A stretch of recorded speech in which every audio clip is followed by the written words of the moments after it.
The film opens in darkness and silence, inviting the audience to remember the enigmatic legacy of Christian Wolff. Once more he stands at the intersection of quiet genius and simmering violence. The accountant with a mind sharpened by patterns and a body trained for threats against his life returns to the screen, immediately drawing a stark contrast between order and chaos. As the soundtrack threads its restrained tension, Christian is reintroduced, older and yet somehow unchanged, orchestrating his world through the precise rituals that bring him comfort. His day begins long before dawn, his routine calibrated with the same focused deliberation that enabled him to conquer the most complex financial puzzles and outlast merciless adversaries. The opening scenes, unhurried and meticulous, provide a window into the main character's psyche. Christian's living space, a study in order that borders on austere minimalism, is adorned with the same mismatched relics of childhood and adulthood. Scenes linger on his solitary meals, systematic exercise, and the cool detachment with which he moves through his world, except for the instance when an unexpected letter, hand-delivered, triggers the first disruption of his routine. The letter is not simply a message, but a phantom from his past, drawing him toward a new enigma. Its contents are cryptic, yet clearly tied to the unfinished business lingering from his previous exploits. With little dialogue and much subtext, the film builds its first movement around the juxtaposition of Christian's exceptional professional skills and his social detachment. In terse meetings, the audience glimpses both his unnerving silence and the bursts of calculation that make him indispensable to anyone willing to brave his work.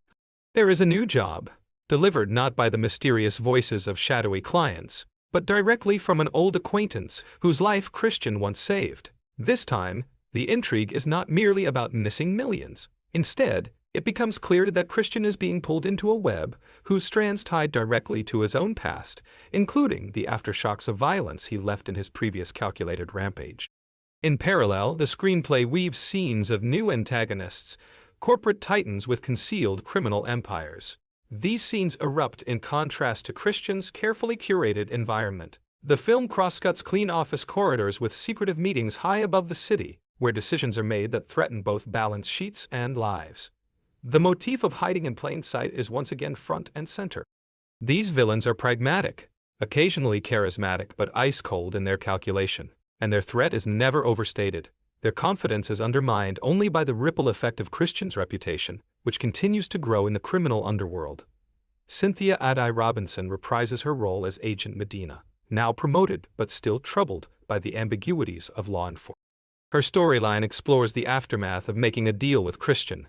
She faces institutional pressure and moral dilemmas, as her new colleagues are skeptical of her rise, given what is whispered about her prior association with someone as dangerous as the accountant. The film explores her attempts to redirect agency resources toward a string of deaths that, to everyone else, seem unrelated but which she knows might herald the accountant's return to action. As the plot deepens, Christian discovers the financial irregularities in question are only the surface of a much darker scheme involving trafficking, identity theft, and a human cost that is not captured by spreadsheets. These revelations force him to contend with the ethical boundaries of his work. He is not merely a tool for balancing ledgers, but a potential weapon for justice, if only he can allow himself to care about the lives being ruined behind the numbers. Throughout the first act, the filmmaker employs a restrained style, letting Ben Affleck's performance work through small gestures, a glance, a trembling hand, or the clenched jaw that marks mounting anxiety. Flashbacks recur, offering glimpses of Christian's childhood, the military father's harsh discipline, and the brotherly bond battered by trauma. The film continues to blend its focus on neurodivergence with action, never allowing Christian's autism to become a mere plot device, but treating it as an integral part of his character, both limiting and empowering. The camera's gaze lingers on expressions and objects rather than gunplay or choreography, at least until the rising pressure tips into violence. The first major action set piece erupts not in an alley or warehouse but in an innocuous office. Christian, ambushed by mercenaries disguised as security professionals, executes a frantic yet methodical defense, his movements balletic in their efficiency. The violence is quick, brutal, and unromantic. Each punch, thrown with purpose, is followed by the aftermath. Papers scattered, silence returning thicker than before. In the aftermath, Christian realizes he cannot operate solo. His skills may be vast, but the shadowy antagonists are better resourced and prepared than before. He seeks out Dana, who has since built her own life out of the ruins of their previous encounter. Her presence is a reminder of what Christian nearly lost, and she now possesses a quiet strength born of having survived one ordeal already. Their reunion is tentative and awkward but real, never lapsing into forced romance. The script allows these characters to find space for each other without melodrama, their trust rebuilt through shared adversity rather than words. As the mystery unspools, the screenplay provides exposition through investigation rather than dialogic info dumps. Christian breaks down elaborate accounting systems in moments that feel kinetic, visualizing the movement of money through intricate systems, always 2 steps ahead of his pursuers. The director uses visual motifs, money flowing like blood, numbers morphing into faces, to reinforce the thematic connection between finance and the human cost beneath every transaction. The midsection of the film is a deft balancing act between tension and release. Interrogations are punctuated by quiet scenes of recognition. Christian, studying not people, but patterns in their behavior. Medina, poring over files at night, linking cases by the invisible stitches of Christian's signature methods. Dana, using her own expertise to follow digital trails left in the margin. Here the narrative knits together themes of trust, alienation, and justice, paralleling Christian's internal journey with the sprawling criminal plot he must unravel. Trivia for fans punctuates many scenes. The screenplay contains subtle homages to other classic thrillers, drawing inspiration from both noir traditions and modern action. Props in Christian's house reference his ongoing love for puzzles and painting, while blink-and-miss visuals weave symbolic references to the first film's climax. Fans of the original will spot mirrored shots and familiar pieces of music, signaling the return not only of the character but of his distinct narrative rhythms. Occasionally, bits of dialogue serve as nods toward real-world accounting legends and crimes, rewarding careful viewers. The complexity of the plot intensifies as the crime syndicate's power is revealed to stretch beyond borders and institutions. Christian and his allies are pursued across city lines, facing off against mercenaries and insiders with high-level clearance. A pivotal sequence unfolds when Christian and Medina, forced into an uneasy alliance, stake out a luxury penthouse that serves as the syndicate's headquarters. Tension builds in real time as they navigate layers of security, each setback reminding viewers that even geniuses can be outmaneuvered. It becomes clear that the real mastermind is not a brute, but a fellow strategist, a financier whose intellect matches Christian's, whose motivation is not personal gain, but revenge for what was lost when Christian exposed a previous operation. This villain, calculated and icy, forces Christian to confront the limits of detachment. The film does not rely on easy catharsis, letting the buildup of anxiety and regret linger over both hero and audience. Flashbacks intensify, exposing the roots of both the antagonist's vendetta and Christian's struggle. The narrative deepens its exploration of neurodivergence, showing that the main character's rigid routines and obsessions are a shield against trauma, but also a source of vulnerability. The script lingers on these moments, giving viewers insight into the emotional landscape that drives both hero and adversary. As the resolution approaches, the film orchestrates a climactic series of confrontation. Deceptions are revealed in cascading sequence, double agents, betrayed loyalties, and carefully suppressed secrets. Christian is forced into an all-out assault on the syndicate's inner sanctum. The architecture of the building mirrors a maze, with narrow corridors and locked doors that evoke both a prison and a puzzle. Action is choreographed in a style that feels both realistic and expressionistic. Gunshots are muffled, the soundtrack retreating into pulsing percussion and guttural sound design. In the chaos, Christian's methods are revealed to be as much about restraint as force. At key moments, he chooses to spare those who represent only the machinery of the criminal enterprise, reserving his fury for those truly responsible. The camera lingers on the exhaustion that follows each victory, sweat, blood, and the cold calculation, returning to his face as he reclaims his composure. The final confrontation is not a brawl but a psychological duel, with both characters testing each other's limits in silence before a decisive act breaks the standoff. The final act is unflinching in its emotional honesty. Christian, battered and bruised, finally gains access to the evidence he sought. The truth revealed is not merely financial but personal. a ledger that tracks pain as much as profit, and which shows, in black and white, the cause and effect of his life's choices. With the case exposed and the villain neutralized, there is no triumphant return to normalcy. In the denouement, the film lingers on its surviving characters. Medina is celebrated for her work, but remains isolated by the knowledge of what she and Christian have unleashed. Dana, now free to pursue her career without fear, leaves a message for Christian that goes unanswered. The final moments offer no easy resolution. Christian, once again alone, returns to his rituals, the world unchanged, except for the faintest hint of hope running beneath his surface inscrutability. The film's craft is evident in every frame, blending action and introspection, quiet beauty with operatic violence. The score is evocative, but never intrusive, supporting the emotional arc without dictating it. Cinematography emphasizes both architectural emptiness and fleeting expressions, echoing the movie's obsession with systems and secrets. Among the most discussed elements is the depiction of neurodivergence. The screenplay treads carefully, moving past simple tropes, to present a character both shaped and constrained by his neurology. The interplay between Christian's routines and his improvisational genius is the film's beating heart. Reviewers note that the sequel, like its predecessor, risks oversimplifying autism in service of myth-making, yet the commitment to nuance feels genuine and personal. The supporting cast shines in their respective roles, each bringing layers that invite empathy even for those on the story's darker side. Trivia and Easter eggs abound. An early sequence at a diner highlights the director's penchant for referencing classic film noir. Production design choices reflect continuity from the earlier film, with many background objects returning or subtly altered.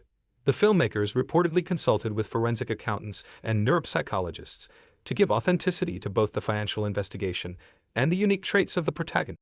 Some of the codes and puzzles depicted are based on real-world brain teasers, lending verisimilitude to Christian's dazzling analytic scenes.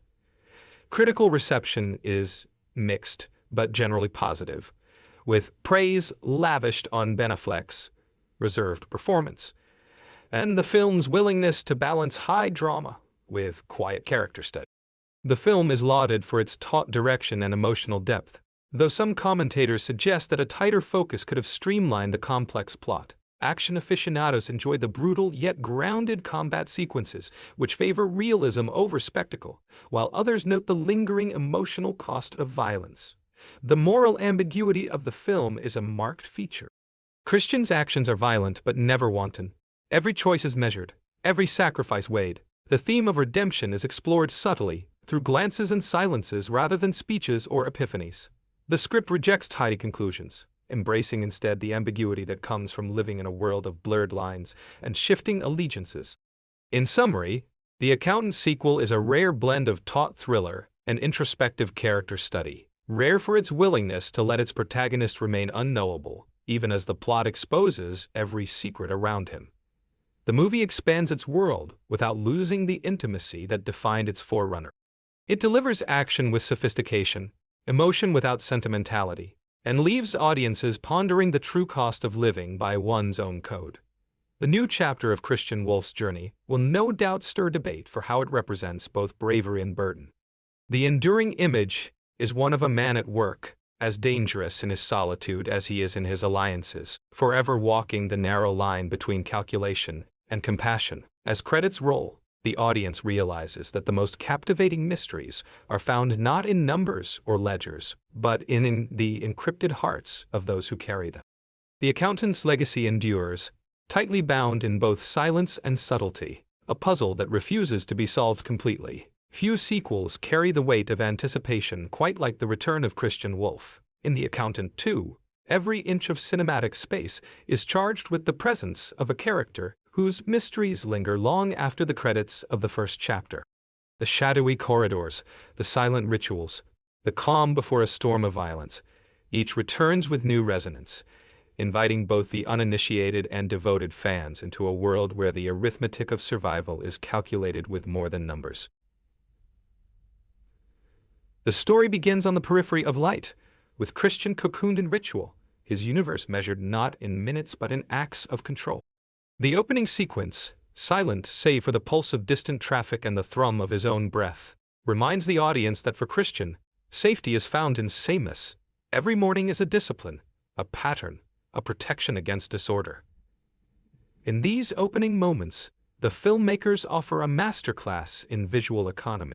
The audience absorbs the details of Christian's home, furniture aligned with geometric precision, groceries rotated by purchase date, firearms dismantled and arranged like surgical instruments. The camera observes, never intruding, as Christian moves through his domain. This domestic choreography conveys both comfort and isolation, a character whose genius isolates him as much as it empowers him. Every detail matters, every box of matches, every charted expense, every glance at the clock. This is not merely a man preparing for the day, but a general readying battle plans for unseen threats. Gradually, the film widens its focus, drawing in the world outside Christian's sanctuary. Television snippets report on market fluctuations and criminal investigations, seeding the narrative with hints of growth. Viewers are given glimmers of the outside world encroaching on Christian's boundaries.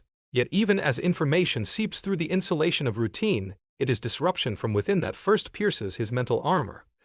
A letter, handwritten, marked by a signature Christian recognizes from his childhood, arrives, fracturing his morning calm.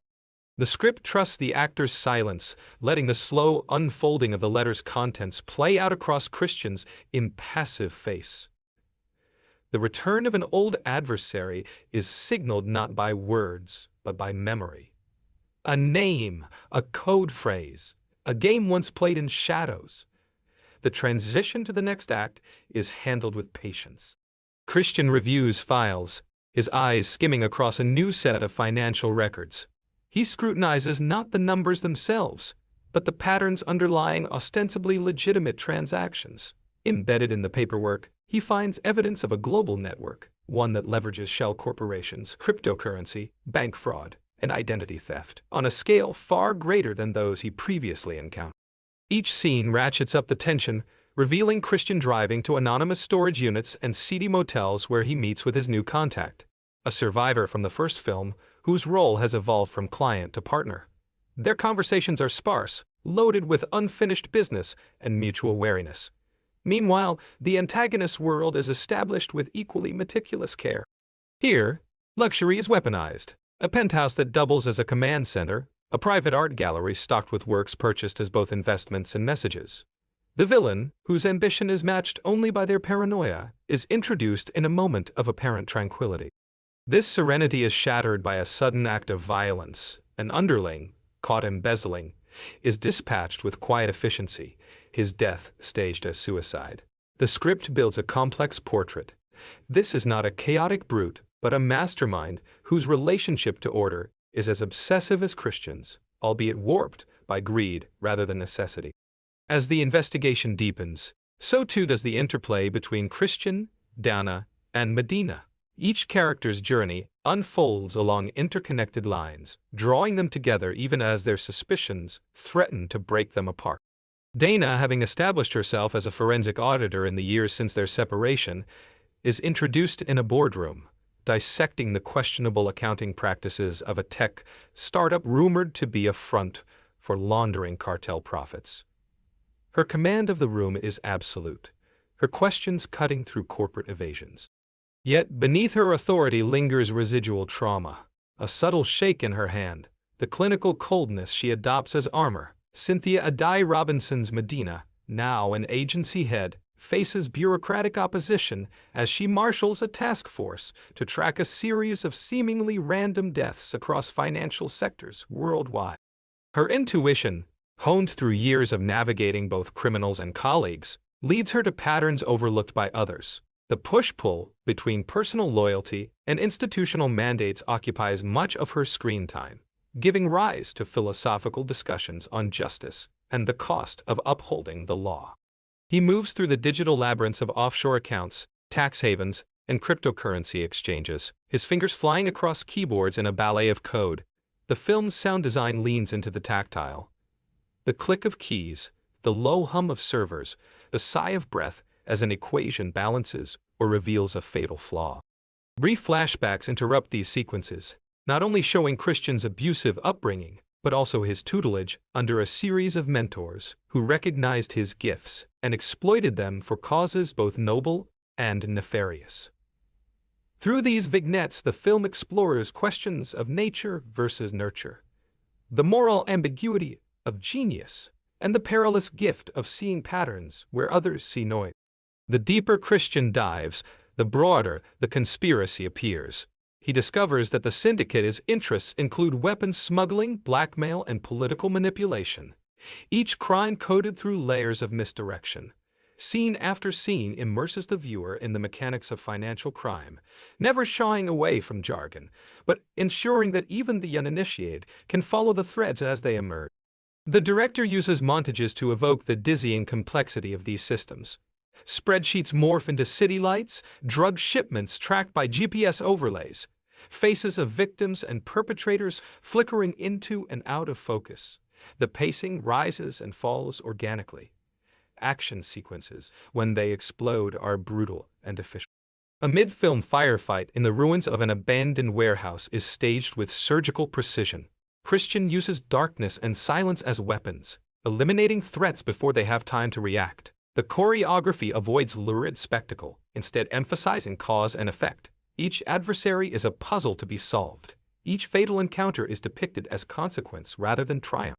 The script lingers on the faces of survivors and accomplices, forcing the audience to reckon with the moral implications of Christian's crusade. Between set pieces, the film returns to quiet intimacy.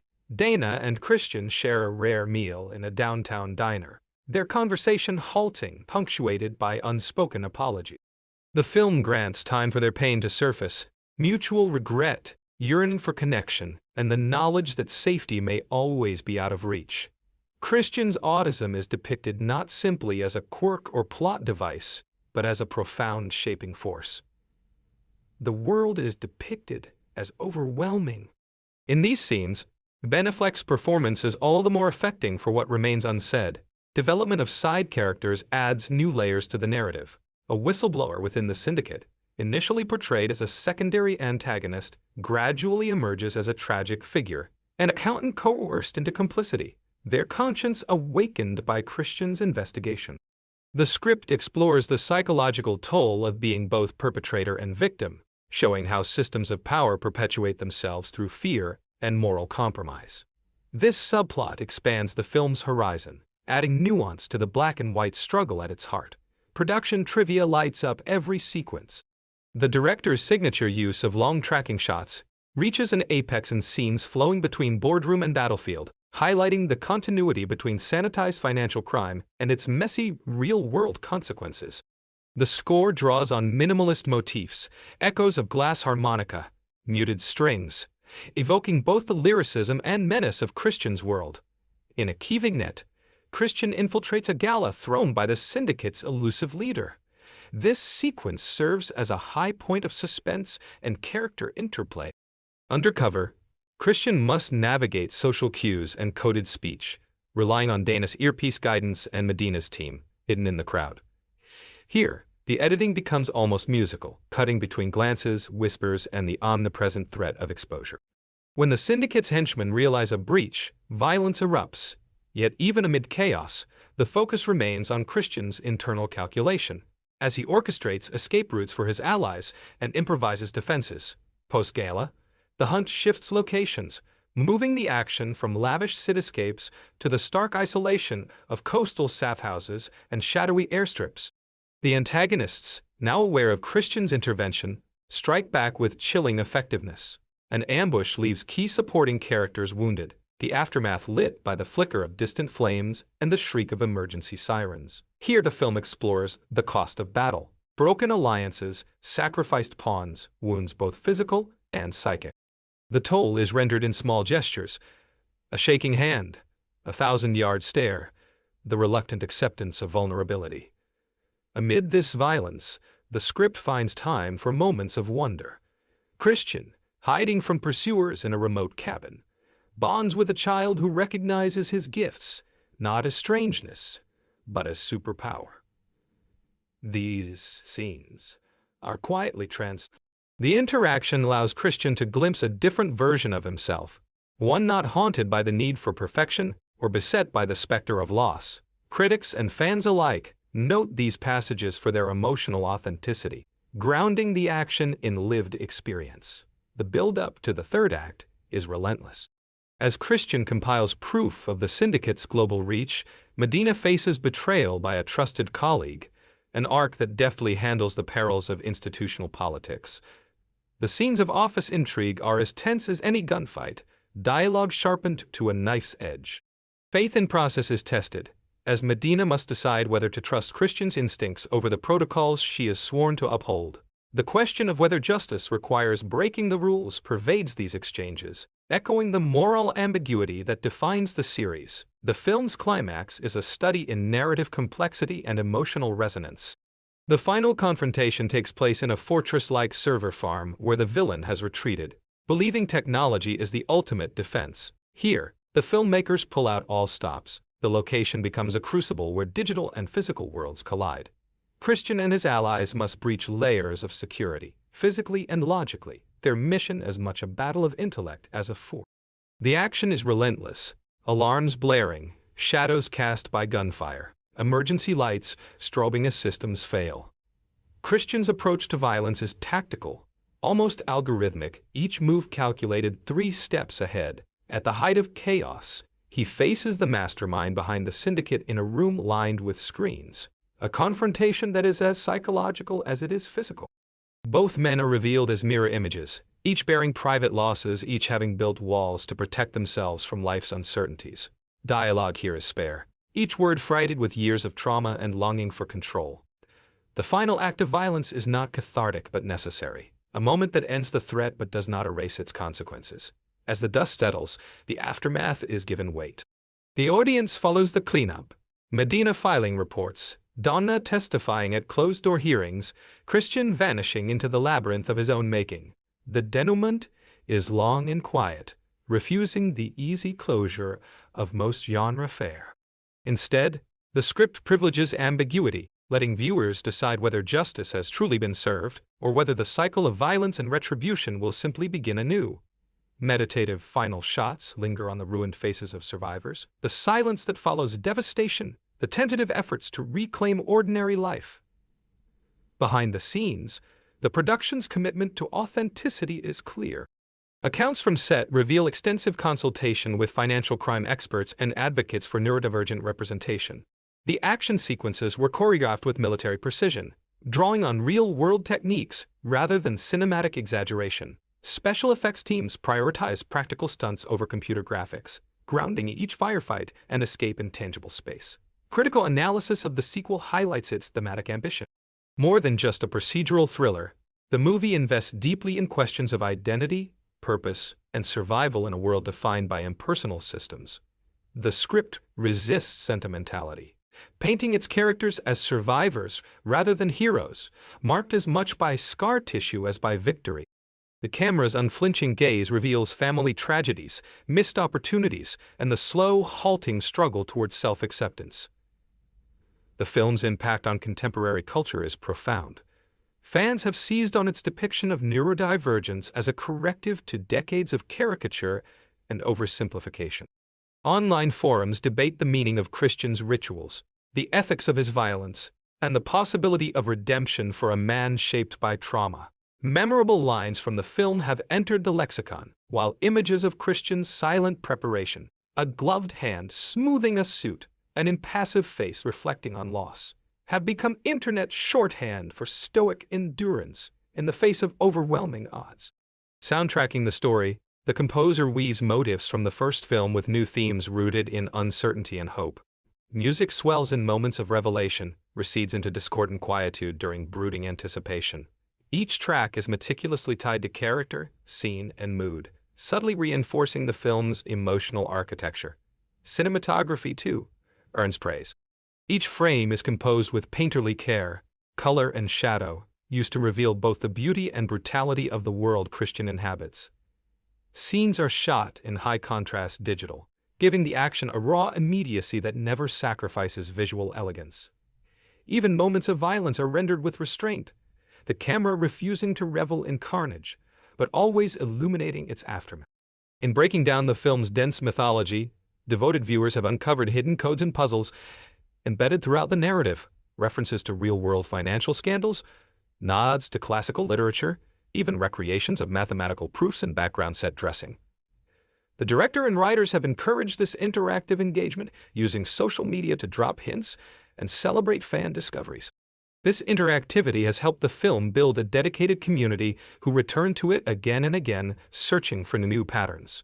More than just a continuation, the sequel interrogates its own existence. The film within a film conceit is explored through moments where Christian's actions are revealed to be surveilled, analyzed in real time by adversaries and allies alike. This meta-narrative layer foregrounds questions of vantage point and interpretation, reminding the audience that every story is shaped by those who tell it and those who choose which parts to reveal. The critical reception has been a patchwork of acclaim and disagreement, a testament to the film's willingness to take risks. Some reviewers praise its refusal to offer easy answers, celebrating its commitment to gray morality. Others argue that its labyrinthine plotting demands as much from the viewer as it does from its protagonist, making it less accessible than conventional thrillers. Even so, few deny its craft, ambition, or emotional power. The box office success has exceeded expectations, driven by word of mouth and repeat viewings. Audiences have responded to both the cerebral puzzles and the grounded action, finding in Christian's struggle a reflection of universal anxieties about meaning, safety, and the price of difference. Merchandising, too, has embraced the world of The Accountant. Everything from custom puzzle boxes to high-end replicas of Christian's coin collection has found eager buyers among fans and collectors. The legacy of The Accountant, too, seems secure. By refusing nostalgia and easy closure, it has carved out a space for adult thrillers that trust their audience to follow both plot twists and moral ambiguity. Its heroes and villains alike are complicated, shaped by history, flawed yet fascinating. The film ends not with a bang or a whimper, but with the slow exhalation of a world restored to uneasy equilibrium, not safe, not healed, but transformed by the effort to survive. The central image endures. Christian, alone but not defeated, facing the dawn of another day with only his rituals for company. The camera lingers as he assembles a puzzle, each piece slotting into place with the precision that defines his life. In that moment, a simple gesture, a solitary man lost in thought, the film finds both its heart and its hope. Amid the noise and violence, the silence is what lingers. In the balance between calculation and compassion, The Accountant's true legacy is forged, a record not of profits and losses, but of the unmeasured cost of being human. As the end credits crawl inexorably upward, the film leaves the audience with a final challenge: to find in their own lives the courage to face the world's uncertainties with perseverance and grace. The Accountant's world may be as harsh and unyielding as ever, but in its very dangers it offers the possibility of change. Each viewer is invited to assemble their own meaning from the fragments and facts, to discover, like Christian, that even in a world of perfect logic, there is room for hope. As the story of The Accountant, too, continues to unfold, new depths are explored in Christian Wolff's life and the universe he navigates. The narrative not only focuses on his relentless pursuit of truth within layers of deceit, but also intensifies its study of the quiet moments that define him.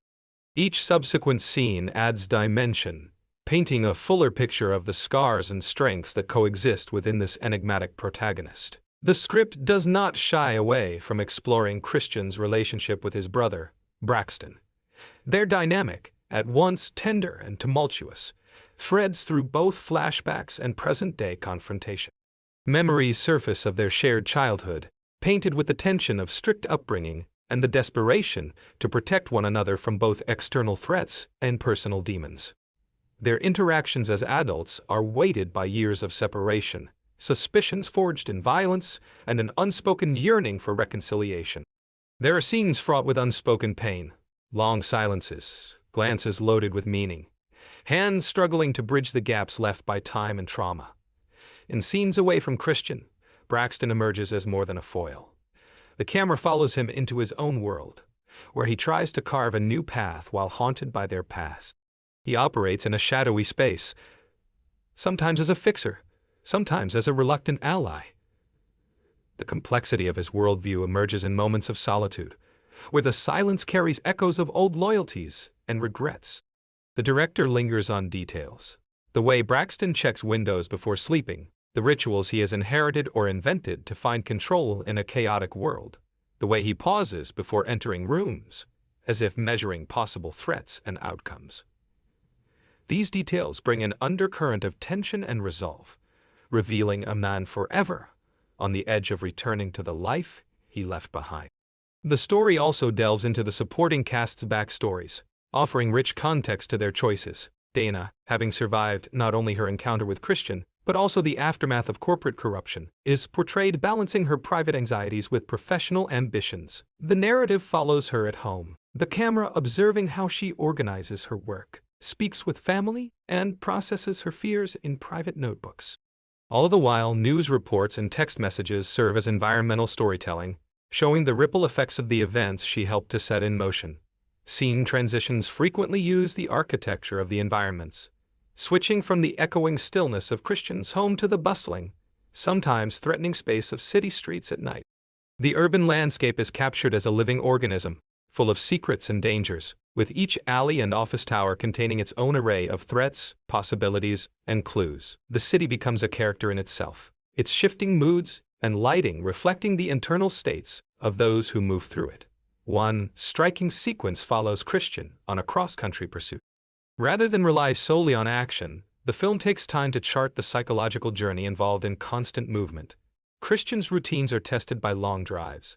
His usual coping mechanisms must adapt amid uncertainty and risk. The script includes extended passages of silence, shots of him driving through rain or stopped at rest areas, eyes darting between rearview mirror and dashboard indicator. Each new location, from desolate motels to crowded airports, brings encounters with people whose stories briefly intersect with his own, hinting at countless lives shaped by systems and fates just as inscrutable. Forensic accounting sequences intensify as Christian's investigation grows more dangerous.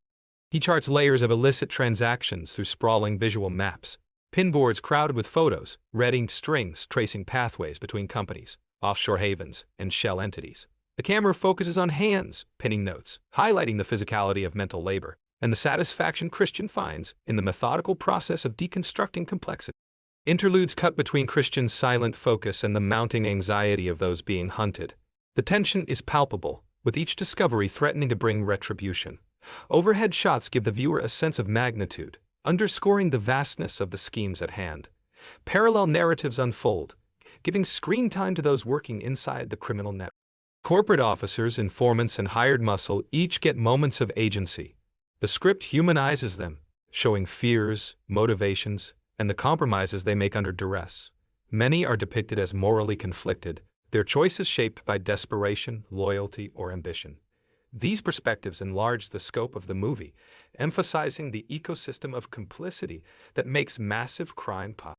The director's use of lighting in these scenes, sharp contrasts, occasional splashes of neon, and deep shadows, accentuates the atmosphere of perpetual risk, making every office building and parking garage feel fraught with peril. Medina's storyline continues to intertwine with Christian's at an institutional level. As government investigators piece together the fallout from previous cases, Medina is forced to testify before oversight committees and navigate internal challenges to her authority. Stress manifests in small ways: sleepless nights, terse exchanges with colleagues, candid moments where the weight of responsibility threatens to overwhelm. In private, she reviews case footage and reads old case files, searching for missed clues that might offer an advantage in the present danger. Her arc is not merely procedural, but emotional as well. Scenes sometimes stretch in real time, unafraid to linger on a character's face as they wrestle with doubts or gather courage for what comes next. Dialogue is often sparse, the meaning delivered through gesture and context rather than exposition. Music swells almost imperceptibly, using harmonics and subtle rhythms to heighten tension or underscore release. Silence, expertly deployed, creates pockets of suspense and reflection, inviting viewers to sit with uncomfortable truths rather than race past them. Flashbacks and present-day action are interwoven with sophistication, each new memory illuminating the motivations and scars that drive the plot forward. Scenes from Christian's early training appear as fragments, sharp, sometimes disorienting bursts of color and sound, contrasting with the calculated calm of his current existence. These memories serve both as narrative signposts and as sources of emotional resonance, grounding the character's extraordinary abilities in painful, sometimes traumatic, experience. The flashbacks use period-appropriate costumes and settings, showing the passage of time and the enduring nature of familial bonds and divisions. Fans and critics alike have praised the acting throughout the ensemble. Ben Affleck's portrayal is lauded for its economy of movement and depth, capturing the paradox of a character who experiences both profound connection and perpetual solitude. Supporting actors bring nuance to their roles, each conveying the complexities of those who live on the margins of legitimacy and law. Exchanges between Christian and Braxton stand out as particularly memorable, fraught with tension and longing, yet grounded in a shared language of survival. The film is rich with Easter eggs and references for attentive viewers. The film says, for attentive view. Props in Christian's workspace allude to historical figures in mathematics and cryptography. A passing television screen shows a documentary about famous whistleblowers, a subtle nod to the ethical quandaries at the center of the story. In one scene, a framed photograph hints at a possible connection to a case Christian worked long ago, inviting speculation about the wider world these characters inhabit. The script seamlessly incorporates these details without calling undue attention, rewarding careful observation and repeat viewings. Audit and action blend with philosophical discussion in several key scenes. Characters debate the value of trust, the risks inherent in transparency, and the limits of what the law can achieve when confronting well-financed, adaptable adversaries. These exchanges are played straight, never didactic, allowing audience members to engage with the questions rather than being lectured or given easy answers. The dialogue occasionally becomes poetic, using metaphor and allusion to reinforce the story's themes of isolation, connection, and hope amid uncertainty. A sequence late in the film provides a temporary respite. Christian attends a support group, anonymously, hoping to find guidance or reassurance. He listens more than he speaks, observing others describe their struggles with anxiety, compulsion, and fear of failure.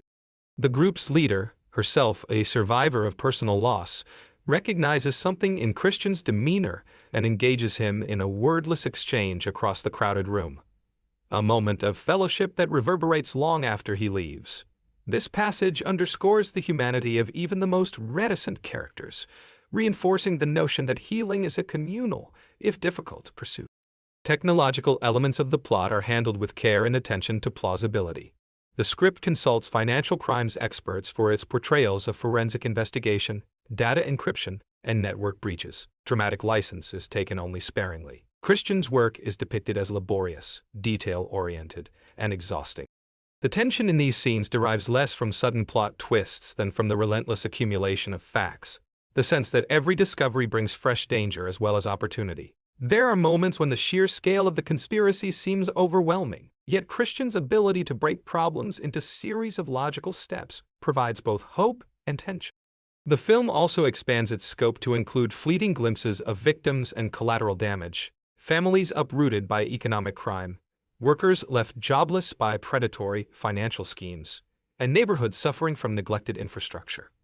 These snapshots, some only seconds long, serve as a reminder that the stakes are not abstract, but human and real. The filmmakers employ non-professional actors for many of these roles, lending authenticity and unpredictability to the world they create. From a production standpoint, every aspect of the film reflects meticulous planning. Sets are dressed with layers of detail, evoking both the sterile environments of high finance and the chaos inherent in crime. Wardrobe choices reflect both character and circumstance, with Christian's functional attire contrasting with the tailored suits of his adversaries. The sound design is notable for its restraint, using ambient noise and the hum of technology to build unease, rather than wall-to-wall music. As the story converges toward its conclusion, the script accelerates but never loses control. Several parallel investigations come to a head. Christian's pursuit of the syndicate's leadership, Dana's work exposing a related government contract fraud, and Medina's efforts to keep her team together amid escalating risk. The climax is both a set piece and a reckoning, bringing all the main players together in a fortress-like financial institution, surrounded by both physical and digital barriers. The final confrontation is not only physical but moral. Christian must decide whether to deliver damning evidence to the authorities, knowing it will destroy lives beyond the guilty. He confronts his adversary in a glass-walled office at the building's core, both exposed and contained. Their exchange is marked by resignation and insight. Both understand the costs that power demands, and both have lost much in their quest to control fate. The resolution is shrewd, unsentimental. Christian's actions are decisive, but the victory is partial.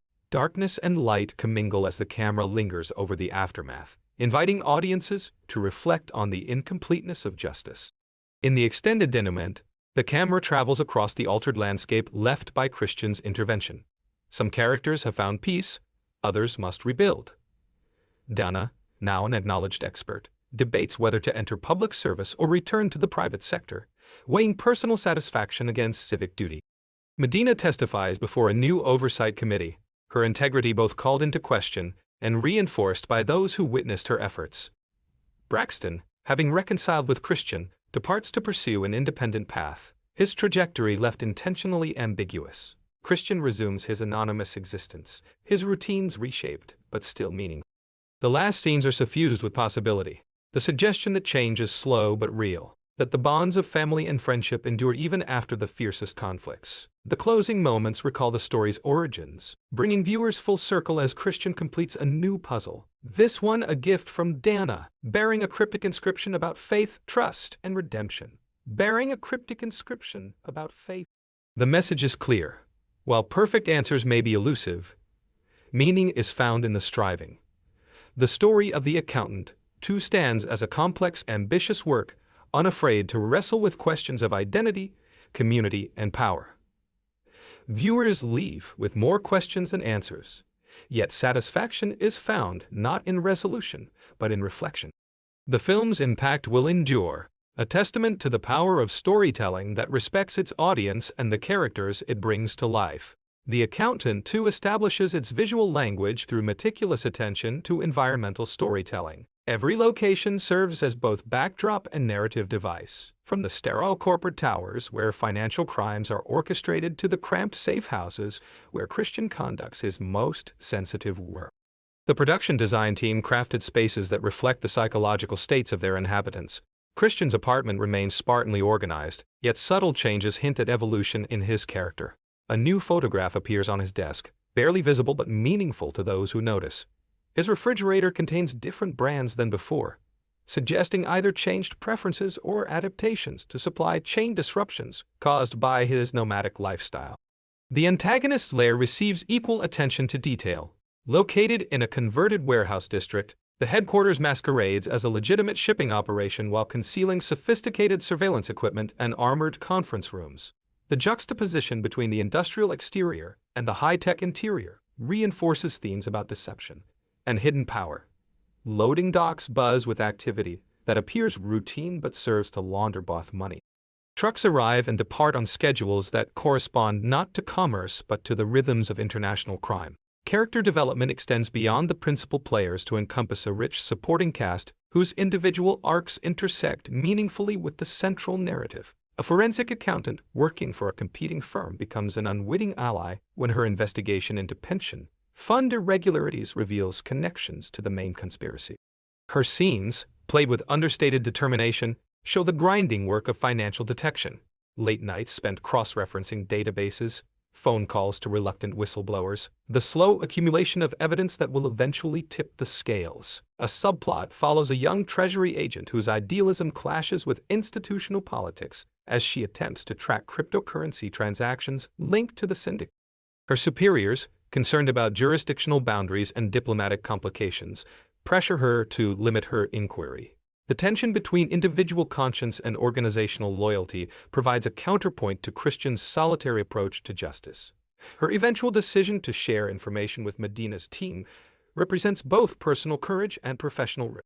The film devotes considerable attention to the mechanics of modern financial crime, educating viewers about the sophisticated methods used to obscure illicit transactions. Scenes unfold in trading floors and data centers, showing how legitimate financial infrastructure can be exploited by those with sufficient knowledge and resources. Christian's expertise allows him to recognize patterns invisible to conventional investigators, but the script ensures that his deductions.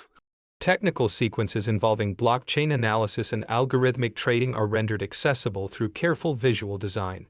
Computer screens display simplified versions of actual financial software, while Christian's explanations to Dana serve as exposition for the audience. The filmmakers consulted with former FBI financial crimes specialists to ensure accuracy in both methodology. These consultations inform not only dialogue. The emotional core of the story remains Christian's struggle with connection and isolation.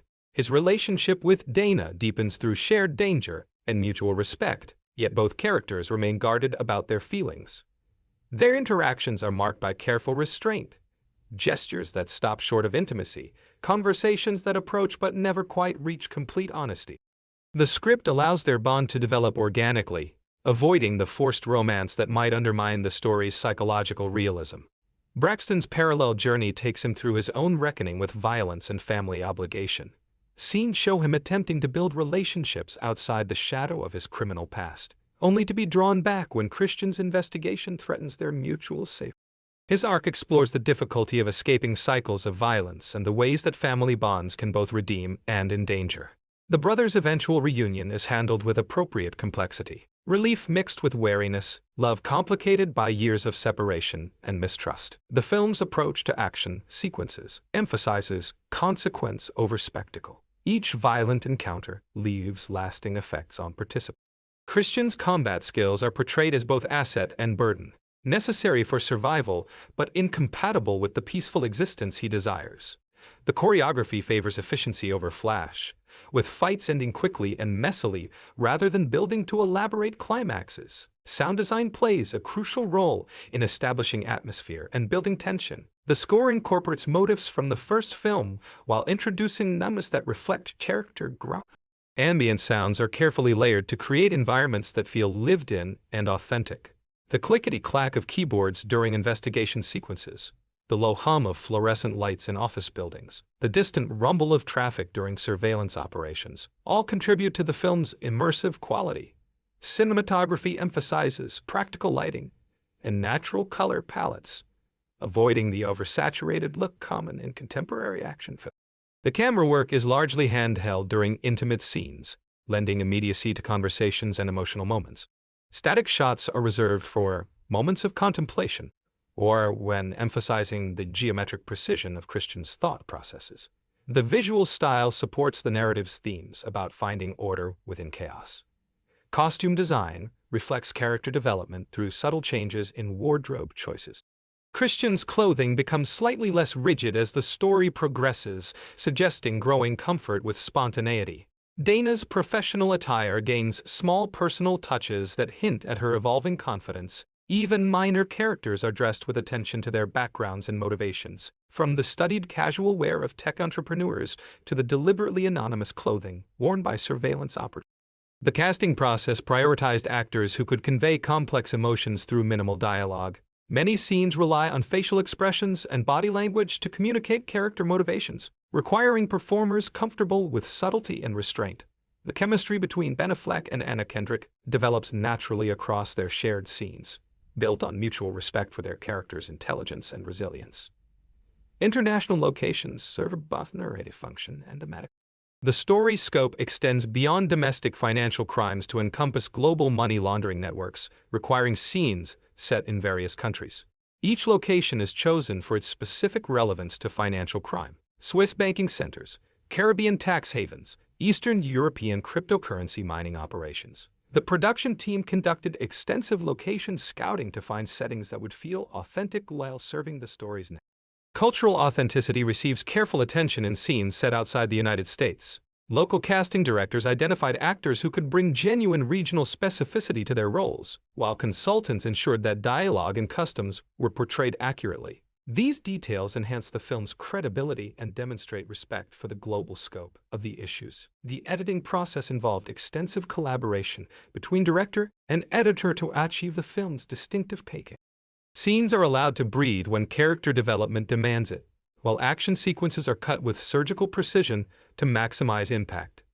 Transitions between locations and time periods are handled through visual motifs rather than obvious techniques like fade-outs or title cards. Product placement is handled with unusual restraint, reflecting the filmmaker's commitment to authenticity over commercial consideration. When brand names appear, they serve narrative purposes. The specific software Christian uses for financial analysis, the particular weapons chosen by professional assassins, the luxury goods that signal wealth and status in the antagonist's world. These choices feel organic rather than forced, supporting rather than distracting from the story. The film's exploration of neurodiversity continues to evolve from its predecessor, showing Christian's autism as a complex condition that shapes but does not define his character. Consultation with advocacy groups informed the portrayal, ensuring that the representation remained respectful and accurate. Christian's sensory sensitivities, social challenges, and cognitive strengths are all depicted as aspects of his whole personality, rather than separate traits to be explained or overcome. Themes of surveillance and privacy permeate the narrative, reflecting contemporary concerns about digital monitoring and data collection. Christian's expertise in financial systems makes him acutely aware of how personal information can be weaponized by those with several scenes explicitly address the erosion of privacy in modern society, while the plot demonstrates how financial data can reveal intimate details about individual lives. The film's treatment of government agencies avoids simple hero-villain dichotomies in favor of institutional complexity.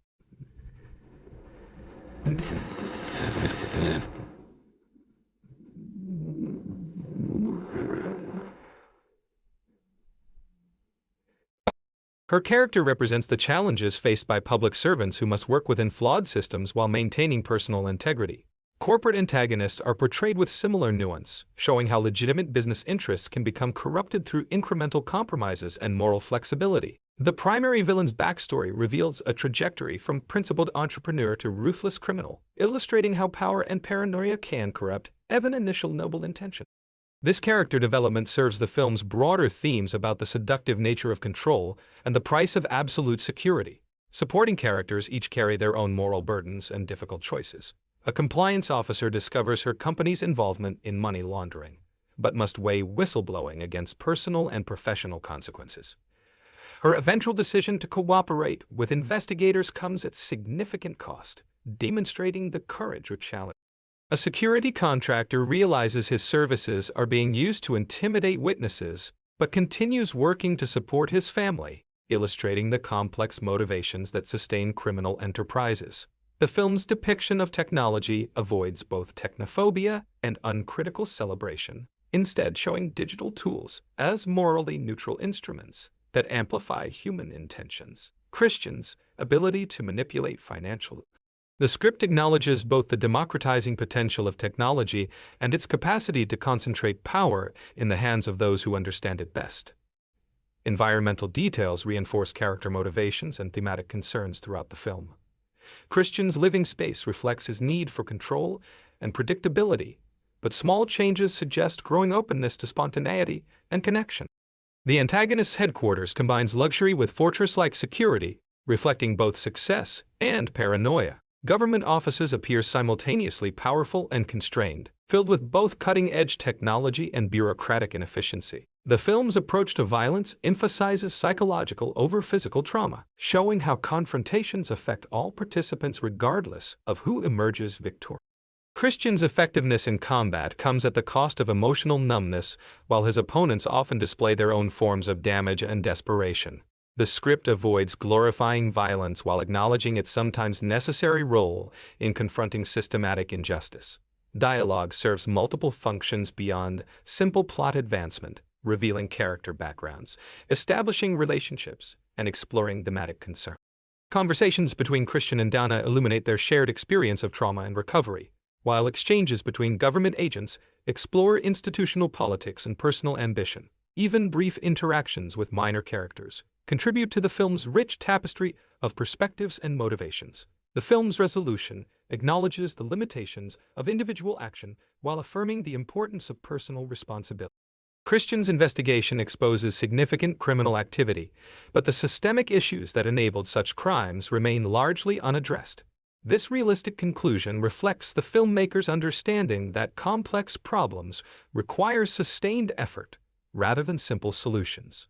The psychological landscape of The Accountant too extends far beyond its protagonist, creating a web of interconnected trauma responses and coping mechanisms that Dana's evolution from victim to empowered professional is traced through subtle behavioral changes. The way she positions herself in rooms to maintain clear sight lines to exits, her methodical approach to vetting new contacts, and the unconscious defensive postures she adopts during stressful conversations. Her apartment reflects this transformation, decorated with objects that provide comfort while maintaining the flexibility needed for rapid departure if circumstances demand it. Medina's character arc explores the institutional pressures faced by law enforcement professionals who operate at the intersection of politics and justice. Her office walls display commendations and photographs from successful operations, but the camera also captures moments of private doubt as she reviews case files that ended in compromise rather than clear resolution. Scenes show her navigating budget meetings where resource allocation decisions have life or death implications for field operations.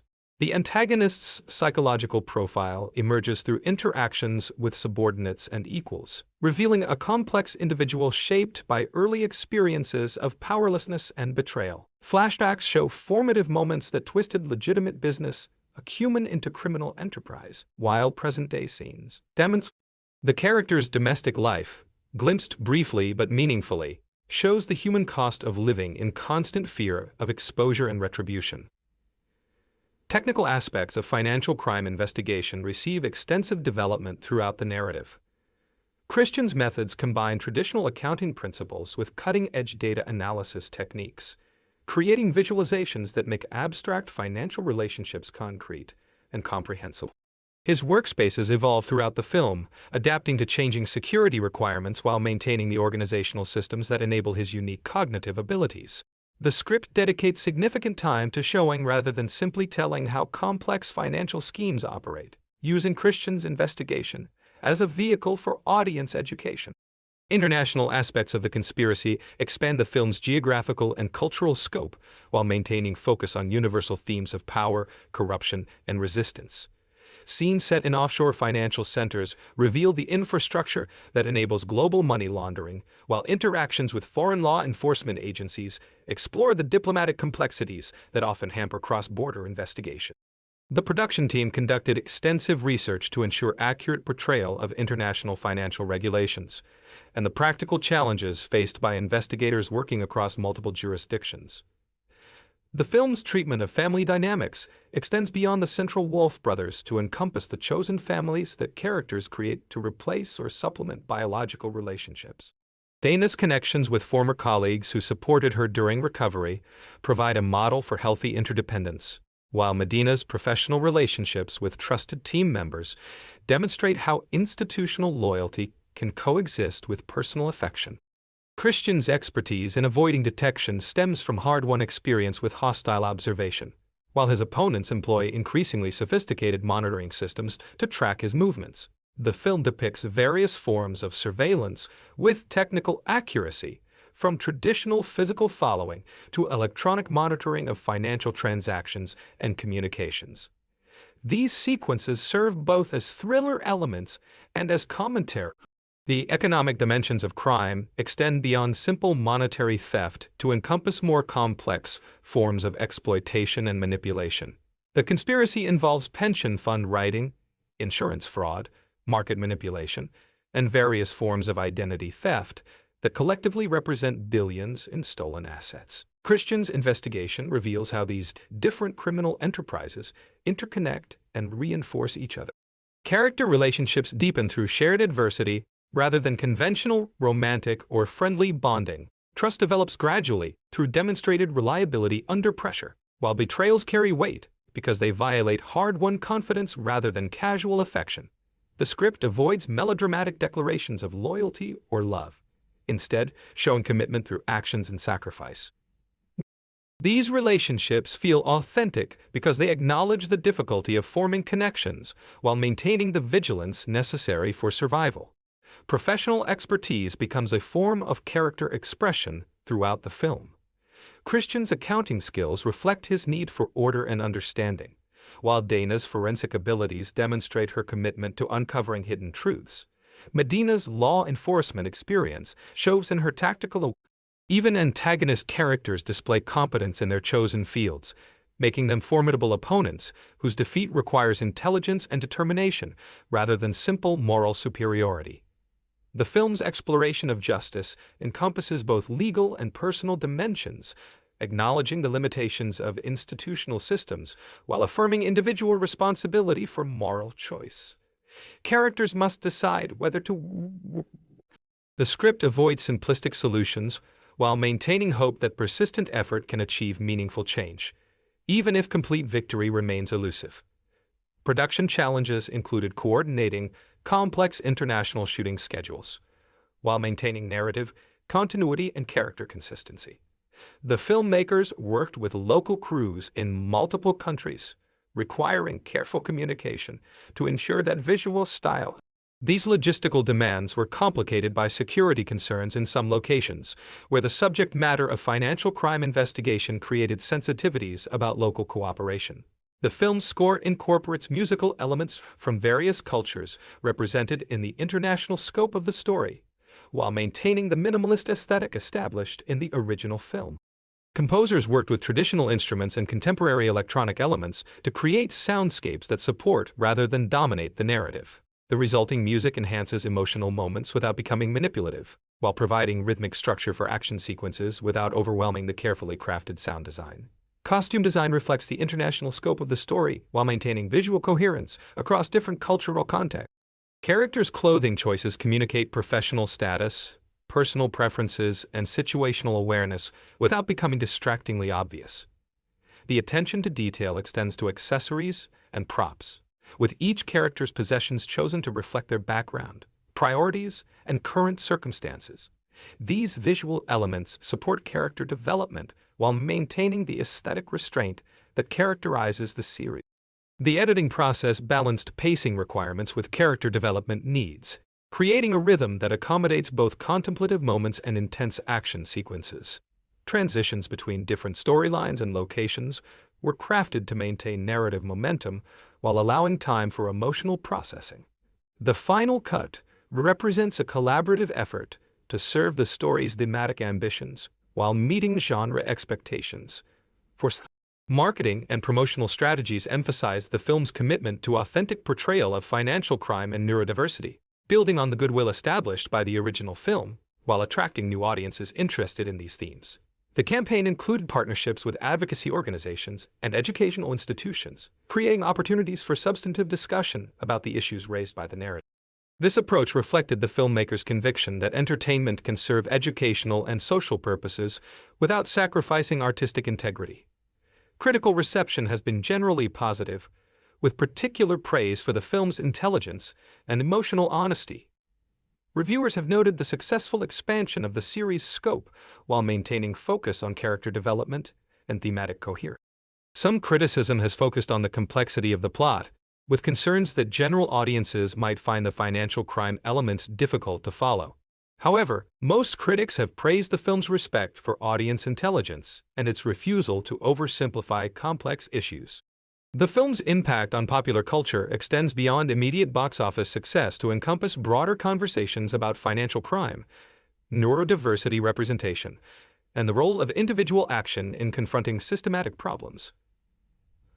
Online communities have formed around detailed analysis of the film's technical elements, while advocacy groups have used the positive representation of autism to support broader acceptance and understanding. These cultural effects demonstrate the potential for thoughtful filmmaking to influence social attitudes and individual perspectives. Academic interest in the film has emerged from multiple disciplines, including criminology, psychology, and film studies. Researchers have examined the accuracy of financial crime portrayals, the effectiveness of neurodiversity representation, and the artistic techniques used to balance entertainment with education. This scholarly attention reflects the film's success in addressing serious topics with sufficient depth and nuance to warrant academic consideration. The film's legacy will likely include its contribution to more sophisticated popular understanding of financial crime and its role in advancing more respectful representation of neurodivergent individuals in mainstream entertainment. By combining technical accuracy with emotional authenticity, The Accountant, too, demonstrates that audience appetite exists for intelligent, complex storytelling that refuses to compromise artistic integrity for commercial considerations. Future projects in the series face the challenge of maintaining this standard while continuing to develop characters and expand thematic scope. The foundation established by the first two films provides rich material for further exploration, while the positive reception suggests audience enthusiasm for continued stories in this universe. The key to future success will likely involve maintaining the careful balance between action and introspection that has defined the series' distinctive identity. His struggle to find connection while maintaining the isolation necessary for survival resonates with broader cultural anxieties about belonging and authenticity in contemporary society. The film's success in portraying this struggle with honesty and complexity ensures its place in the ongoing evolution of the thriller genre toward greater psychological sophistication and social awareness. The intricate web of financial corruption that drives The Accountant 2's narrative extends into sectors previously unexplored in the franchise, revealing how criminal enterprises have evolved to exploit emerging technologies and regulatory gaps.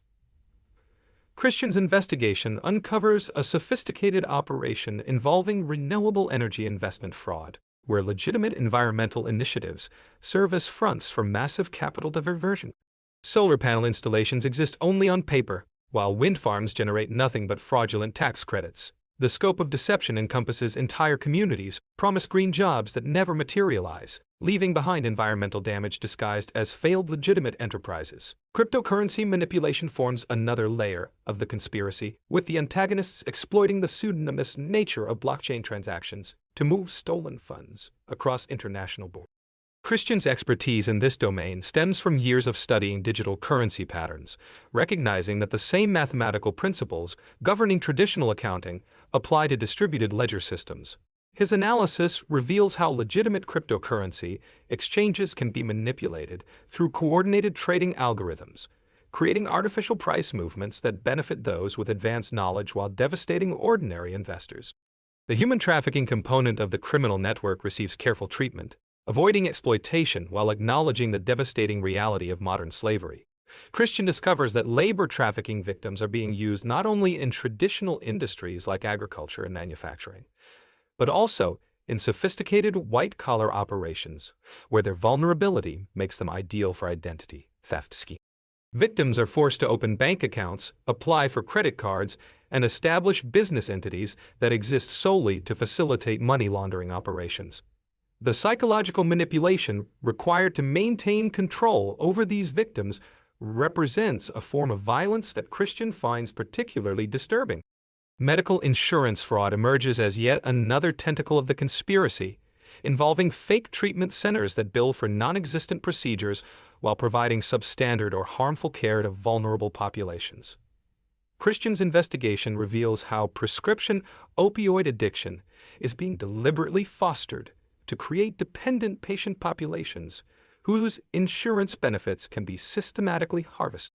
The scheme encompasses corrupt medical professionals, compromised insurance company employees, and sophisticated data analysis operations that identify optimal targets for exploitation. The antagonist's organization demonstrates remarkable adaptability in response to Christian's investigation, employing counter-surveillance techniques and information warfare tactics that challenge his traditional methods. They deploy deepfake technology to create false evidence implicating Christian in various crimes, while simultaneously launching social media campaigns designed to discredit the investigators pursuing them. This technological arms race forces Christian to evolve his own methods, seeking assistance from allies with complementary expertise in cybersecurity and digital forensics. Government corruption plays a more prominent role in this sequel, with the conspiracy extending into regulatory agencies responsible for overseeing the very industries being exploited. Captured regulators provide advance warning of investigations while ensuring that enforcement actions target competitors rather than co-conspirators. The web of influence includes legislative staff members who draft bills designed to create new regulatory loopholes, judges whose financial interests align with criminal enterprises, and law enforcement officials who selectively enforce existing laws to benefit their secret partners. The international scope of the operation requires Christian to navigate complex jurisdictional issues. His work takes him to countries with varying degrees of cooperation in financial crime investigations, from nations that actively facilitate money laundering to others that lack the resources or expertise to effectively monitor cross-border transactions. Each location presents unique challenges, requiring cultural sensitivity and local knowledge that Christian must rapidly acquire. Educational institutions emerge as unexpected venues for criminal activity, with the antagonists exploiting student loan programs and research grant systems to generate fraudulent revenue streams. Fake universities exist solely to process federal financial aid payments, while legitimate institutions are compromised through bribery schemes that divert research funding toward projects designed to benefit commercial partners.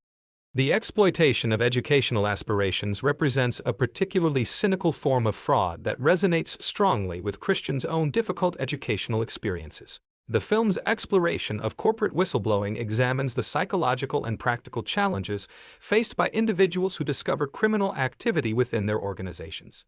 Several supporting characters must choose between personal security and public responsibility, with the script carefully portraying the genuine.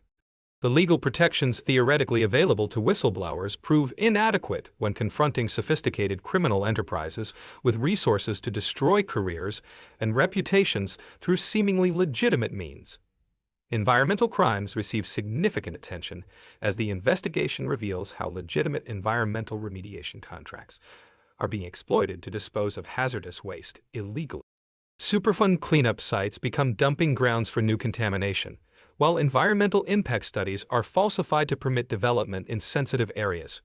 The long-term consequences of these crimes extend far beyond financial damage to encompass generational health impacts on affected communities. The film's portrayal of addiction and recovery reflects the personal struggles of several characters while avoiding sensationalism or immoral. Dana's journey includes confronting prescription drug dependency developed during her recovery from previous trauma, while other characters struggle with gambling addictions that make them vulnerable to criminal exploitation. The script treats these issues with appropriate complexity, showing how addiction can be both symptom and cause of the larger social problems that enable systematic criminal exploitation. Prison corruption emerges as another element of the conspiracy, with private correctional facilities being used to launder money through inflated contracts while providing substandard conditions that maximize profit margins. The scheme involves deliberate recidivism programs designed to ensure steady populations of returning inmates, while educational and job training programs exist only on paper. Christian's investigation reveals how criminal justice becomes another sector vulnerable to exploitation when profit motives override public service obligations. Agricultural fraud represents yet another dimension of the criminal enterprise, involving crop insurance schemes that benefit from climate-related disasters, while farmers face bankruptcy from legitimate losses. Genetically modified seed patents are being manipulated to create artificial scarcity. The interconnection between agricultural fraud and other elements of the conspiracy demonstrates how criminal enterprises exploit fundamental human needs for food security and environmental stability. The psychological toll of investigating such extensive criminal networks affects all the protagonists, with Christian experiencing increasing difficulty maintaining his emotional equilibrium as the scope of victimization becomes apparent. His coping mechanisms, developed to handle discrete criminal cases, prove inadequate when confronting systematic exploitation on a global scale. The film portrays his struggle to maintain hope and motivation while documenting seemingly endless human suffering caused by institutionalized greed and corruption. Religious organizations appear as both victims and participants in various fraud schemes, with charitable giving programs being exploited to launder criminal proceeds, while legitimate faith communities lose resources intended for humanitarian work. Tax-exempt status provides cover for criminal enterprises, while the trust placed in religious leaders makes their communities. Sports betting and fantasy sports operations serve as vehicles for money laundering, while potentially fixing outcomes through systematic bribery of participants and officials. The schemes exploit the passionate emotions of sports fans while manipulating games to benefit criminal enterprises, with advanced knowledge of predetermined outcomes. Christian's analysis reveals how statistical modeling can detect unusual betting patterns.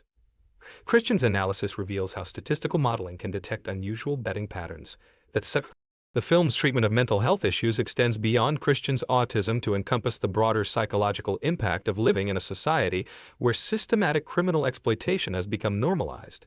Characters struggle with depression, anxiety, and trauma responses while attempting to maintain hope that individual action can achieve meaningful change. The script avoids simple solutions while affirming the therapeutic value of purposeful engagement with problems larger than person. Social media manipulation emerges as a sophisticated tool for criminal enterprises seeking to shape public opinion and deflect attention from their activities. Coordinated disinformation campaigns target investigators and whistleblowers while promoting false narratives that minimize the apparent scope of criminal activity. Christian must learn to navigate this information environment while distinguishing authentic sources from manufactured content designed to mislead and confuse.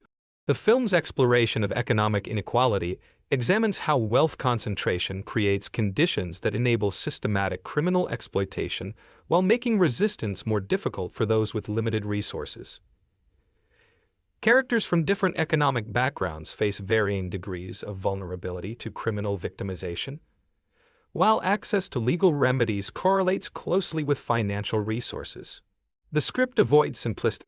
Technological surveillance capabilities are portrayed with attention to both their legitimate law enforcement applications and their potential for abuse by criminal enterprises with sufficient resources to acquire or corrupt such systems.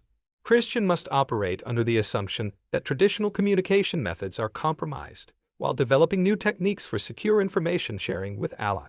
The technological cat-and-mouse game reflects broader societal tensions about privacy, security, and the proper scope of surveillance in democratic societies. The architectural symbolism embedded throughout The Accountant, too, creates a visual narrative that mirrors the psychological landscapes of its characters. Corporate headquarters are designed as modern fortresses, with glass facades that promise transparency while concealing labyrinthine interior spaces where criminal decisions are made in soundproof conference rooms. Christian's safe houses occupy liminal spaces between residential and commercial districts, reflecting his existence on the margins of conventional society. The contrast between sterile office environments and chaotic urban streets reinforces themes about the disconnect between sanitized financial crime and its messy real-world consequences. Seasonal transitions provide temporal structure while emphasizing the cyclical nature of criminal enterprise and law enforcement response. The story spans an entire year, with each season bringing new challenges and revelations that winter scenes emphasize isolation and survival, while spring sequences suggest renewal and the possibility of redemption.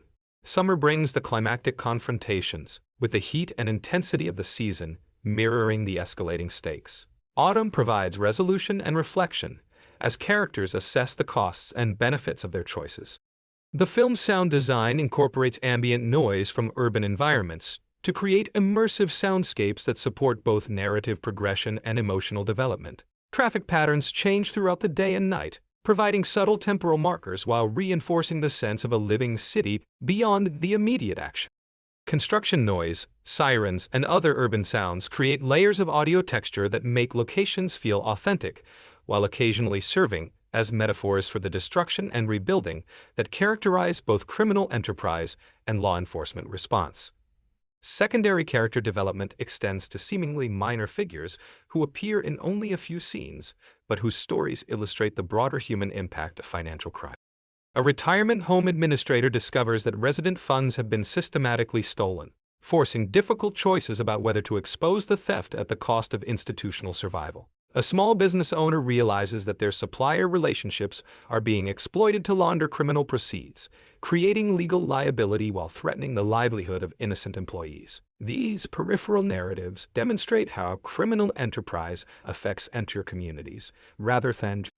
The film's exploration of legal complexity acknowledges the sophisticated understanding of regulatory systems required to combat modern financial crime effectively. Christian's expertise encompasses not only accounting principles, but also the legal frameworks governing various industries and jurisdictions. His ability to navigate this complexity stems from years of studying how legitimate business practices can be exploited for criminal purposes, while law enforcement allies must. Technological infrastructure receives detailed attention as both enabler of criminal activity and tool for investigation. Data centers, housing financial transaction records, become targets for both infiltration and protection, while cloud computing systems create new vulnerabilities that criminal enterprises seek to exploit.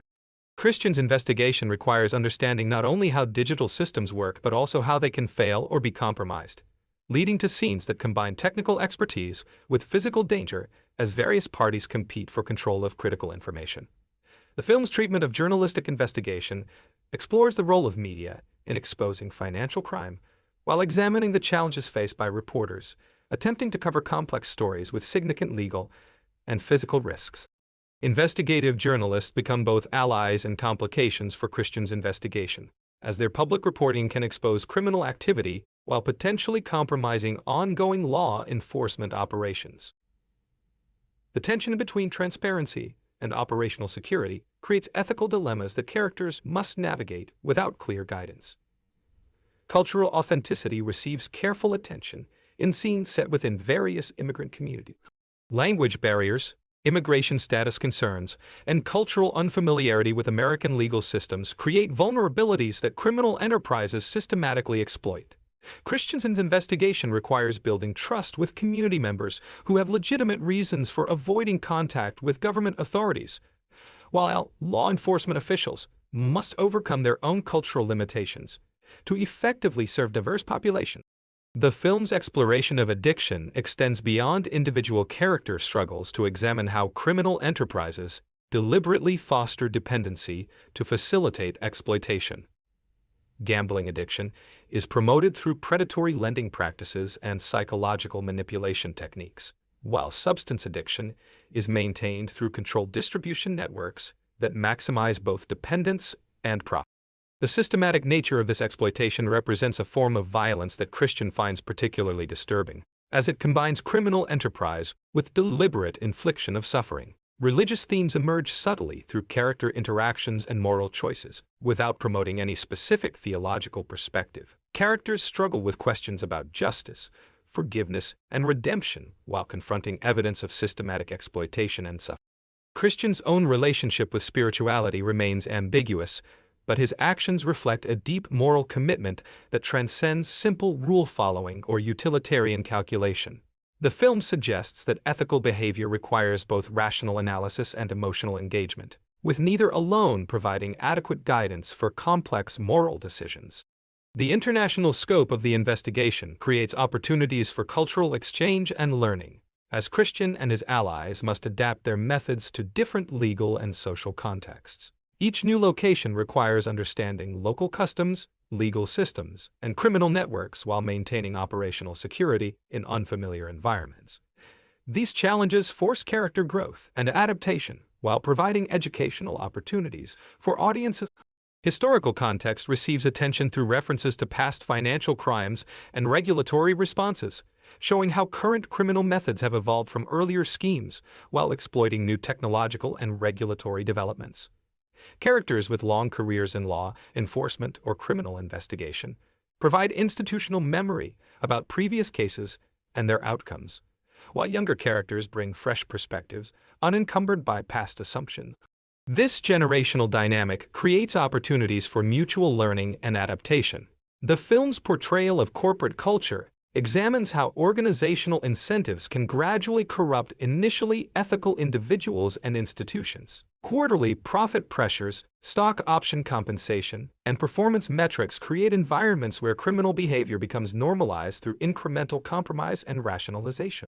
Characters working within these systems must navigate competing loyalties while maintaining personal integrity, often at significant professional and financial cost. Environmental degradation appears as both consequence and enabler of criminal enterprise, with pollution and resource depletion creating conditions that facilitate further exploitation.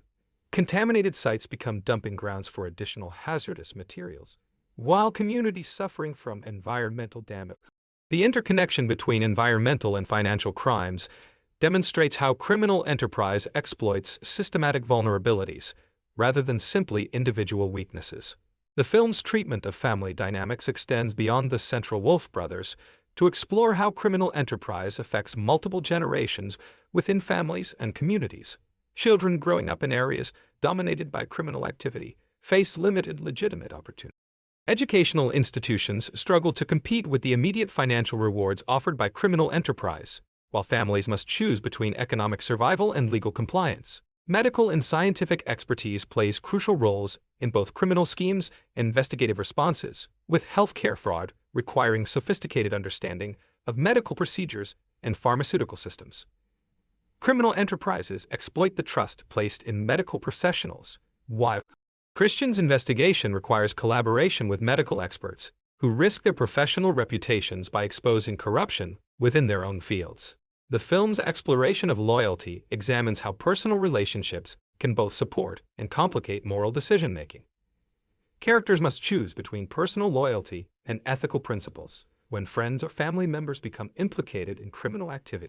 These choices are particularly difficult when criminal involvement stems from desperation or coercion rather than simple greed, creating moral ambiguity that resists easy resolution. Prison system corruption extends beyond simple financial fraud to encompass systematic human rights violations that generate profit through deliberate infliction of suffering. Private correctional facilities maximize revenue through extended sentence, inadequate rehabilitation. Christian's investigation reveals how criminal justice becomes another sector vulnerable to criminal enterprise when public service obligations conflict with profit maximization. The film's treatment of mental health stigma examines how criminal enterprises exploit social prejudices to discredit witnesses and victims while avoiding scrutiny of their own activities. Characters struggling with mental health issues face additional barriers to credible. The intersection of mental health advocacy and criminal investigation creates complex ethical challenges that require careful navigation.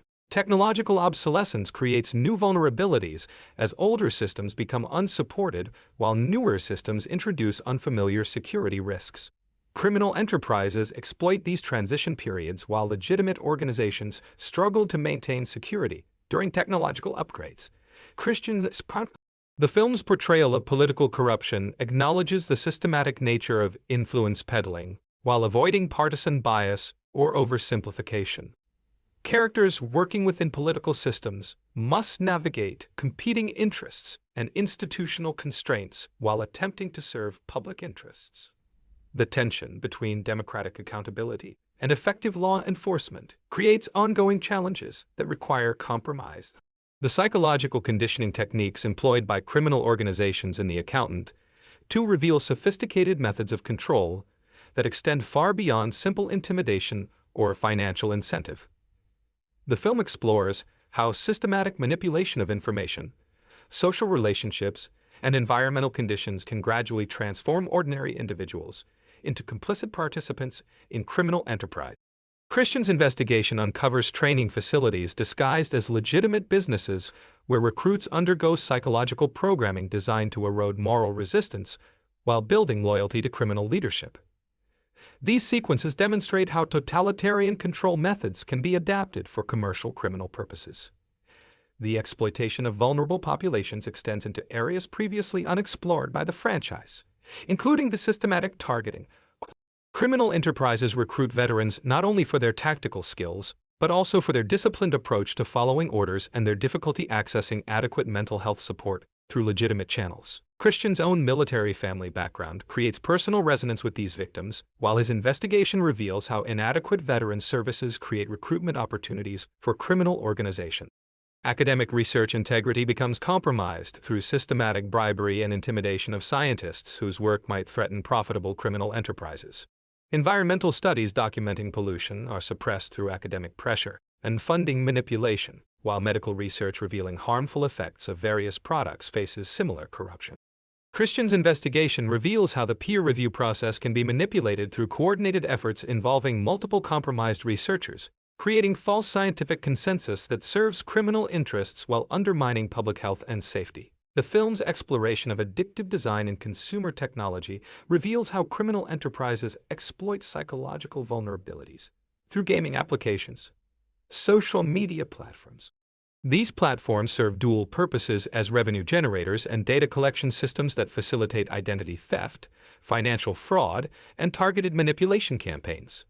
Christian's investigation requires understanding both the technical architecture of these systems and the psychological principles underlying addictive design. Labor trafficking operations have evolved beyond traditional industries to encompass sophisticated white-collar schemes. Victims are trapped through debt bondage while being forced to participate in financial crimes, including tax fraud, identity theft, and money laundering operations.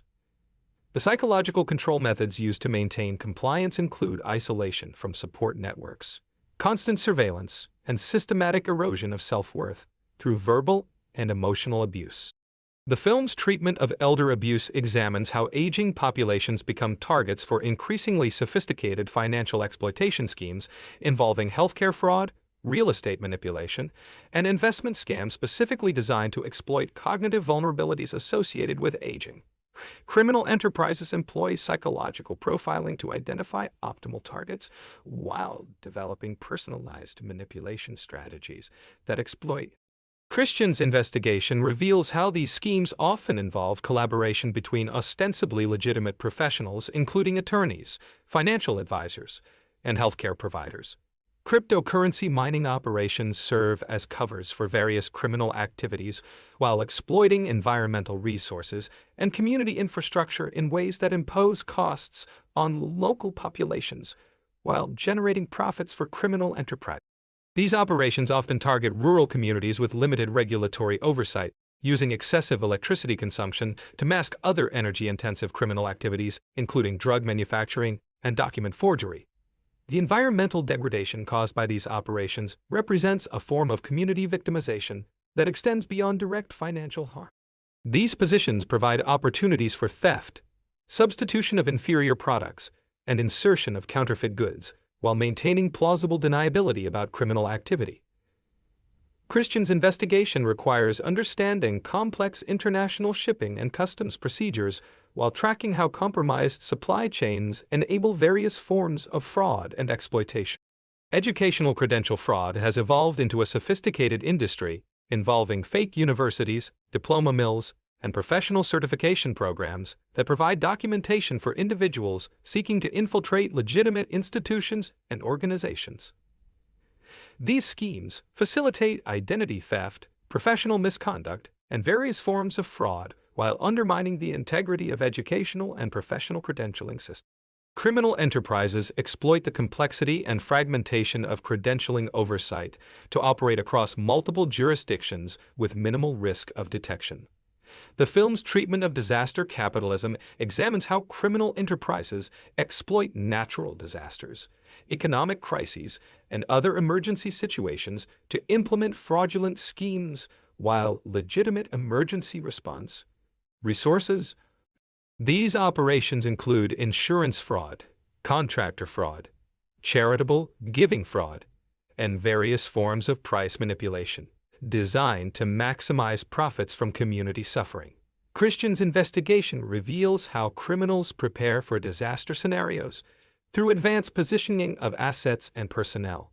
Pharmaceutical fraud operations extend beyond simple drug counterfeiting to criminal enterprises exploit the complexity of pharmaceutical regulation and the desperation of patients with serious medical conditions to market dangerous or ineffective treatments while avoiding legal consequences. These schemes often involve collaboration between pharmaceutical companies, healthcare providers, insurance companies, and regulatory officials.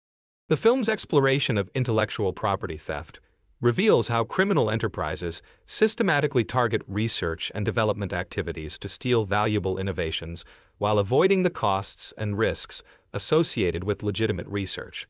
These operations involve industrial espionage, academic infiltration, and cyber attacks designed to transfer intellectual property to criminal organizations that can exploit it without compensation. Christian's investigation requires understanding both technical aspects of various industries and the legal frameworks governing intellectual property protection. Mortgage and real estate fraud schemes have evolved to exploit new technologies and regulatory environments, while maintaining the basic structure of inflated appraisals, falsified documentation, and coordinated manipulation of multiple parties in real estate transactions. These schemes often target first-time homebuyers and individuals with limited financial literacy, while involving collaboration between real estate agents, mortgage brokers, appraisers, and financial institutions. The systematic nature of this fraud creates housing market instability that affects entire communities beyond direct victims.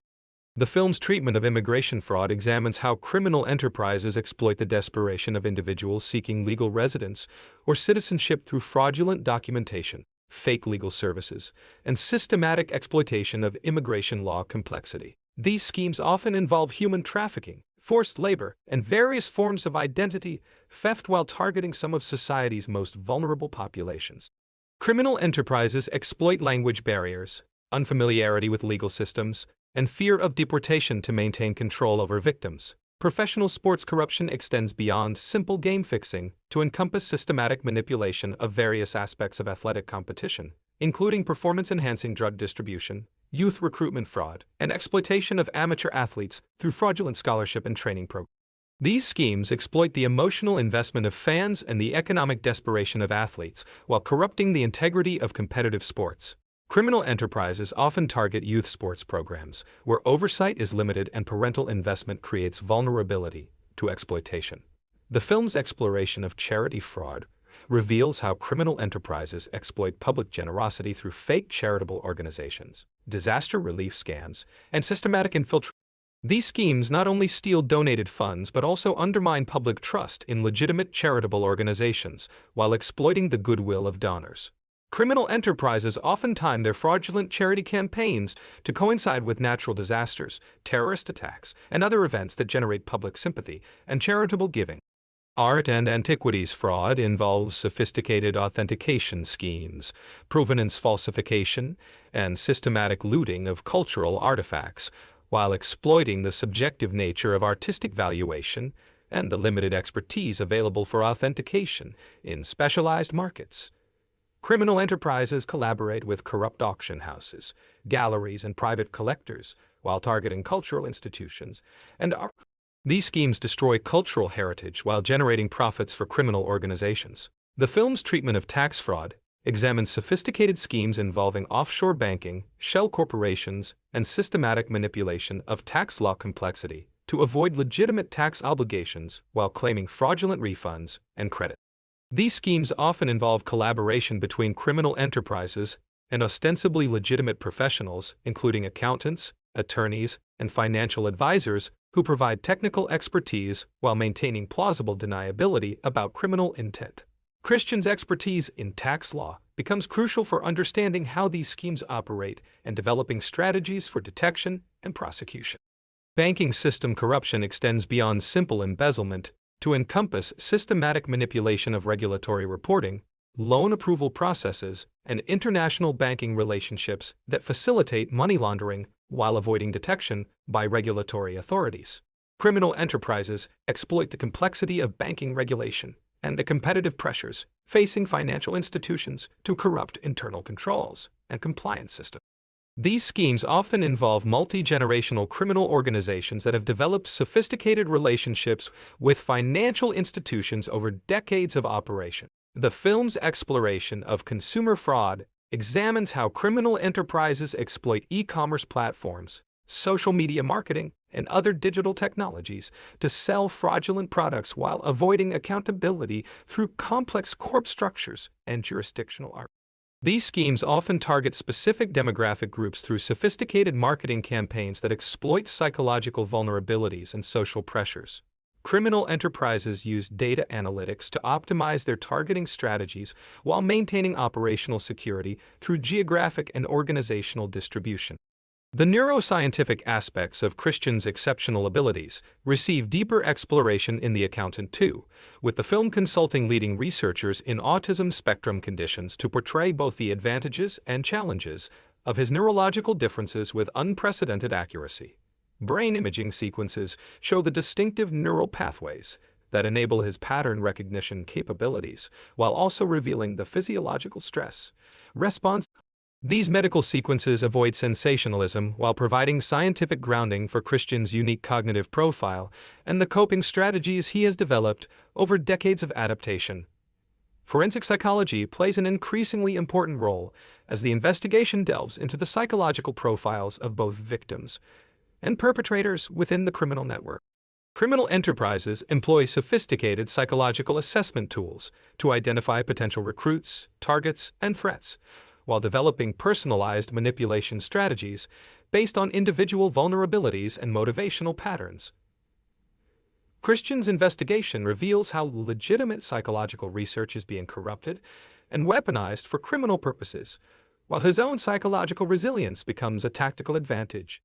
The film's exploration of cult dynamics examines how criminal organizations employ religious and ideological indoctrination techniques to maintain control over members while providing psychological justification for criminal activity. These groups often target individuals experiencing personal crises, social isolation, or spiritual seeking through sophisticated recruitment strategies that gradually escalate commitment while isolating members from external support systems. Christian's investigation requires understanding these psychological control mechanisms while avoiding the manipulation techniques that criminal organizations use to corrupt law enforcement personnel. Biometric security systems become both obstacles and tools in Christian's investigation as criminal enterprises employ increasingly sophisticated identity verification technologies, while simultaneously developing methods to defeat the same system.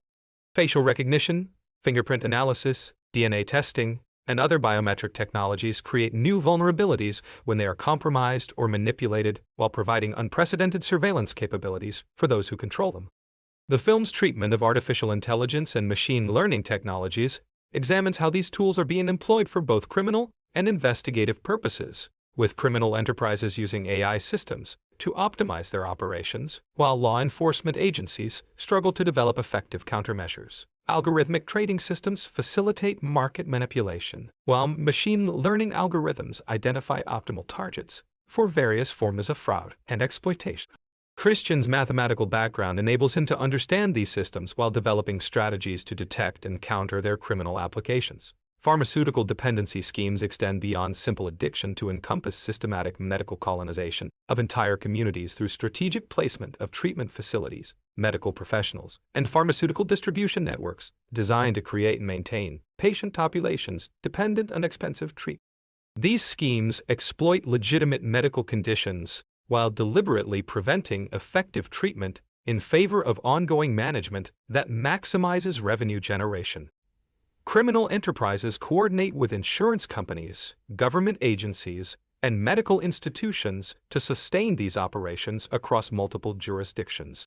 The film's exploration of environmental justice reveals how criminal enterprises systematically target low-income communities and communities of color for environmentally harmful operations, including waste disposal, industrial pollution, and resource extraction, while avoiding similar impacts on affluent communities with greater political influence. These schemes exploit existing patterns of environmental racism while generating profits through externalization.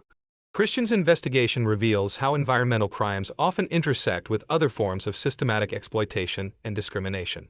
Digital privacy erosion becomes a central theme as criminal enterprises exploit the massive data collection capabilities of modern technology companies while simultaneously using privacy concerns to shield their own criminal activities from law enforcement scrutiny.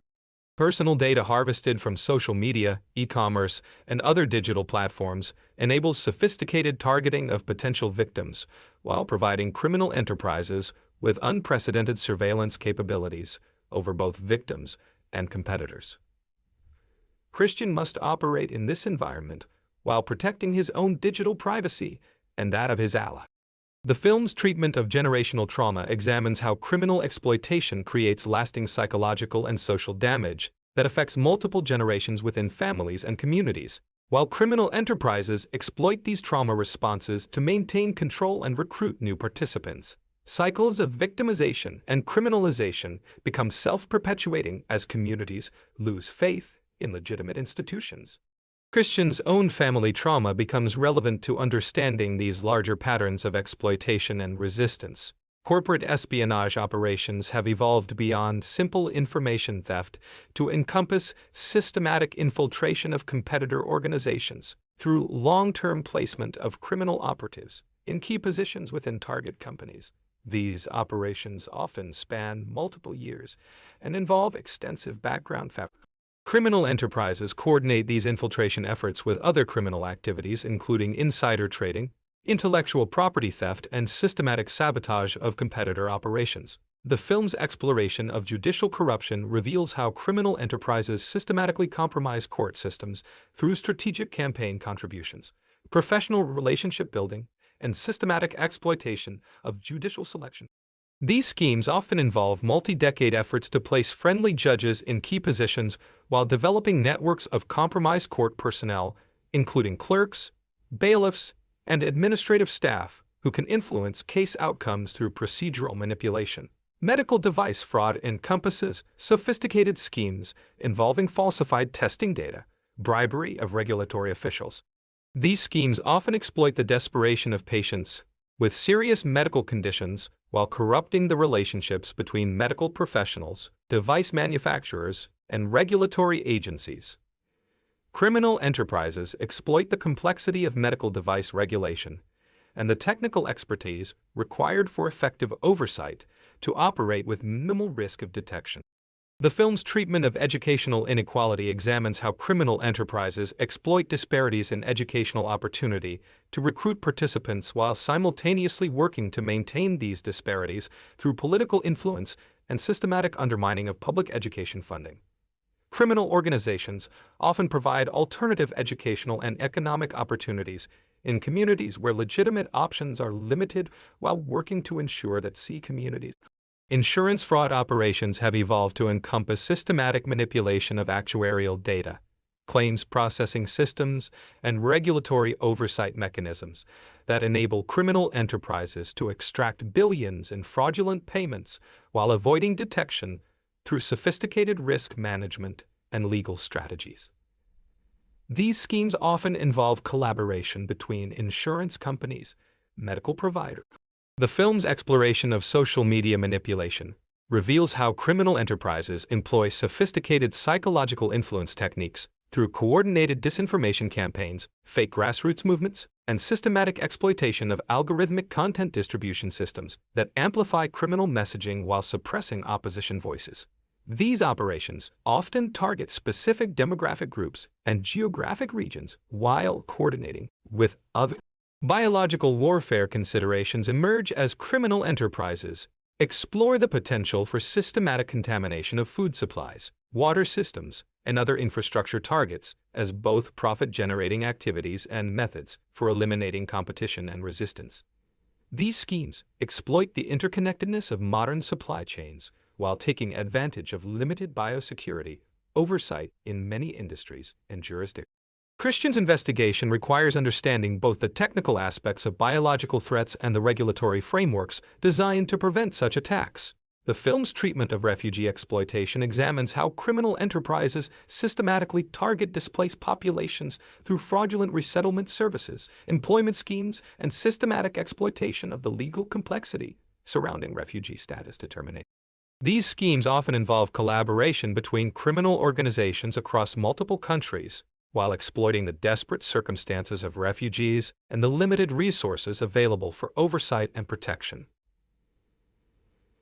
Energy sector corruption encompasses sophisticated schemes involving regulatory capture, environmental impact, falsification, and systematic manipulation of energy markets while exploiting public subsidies.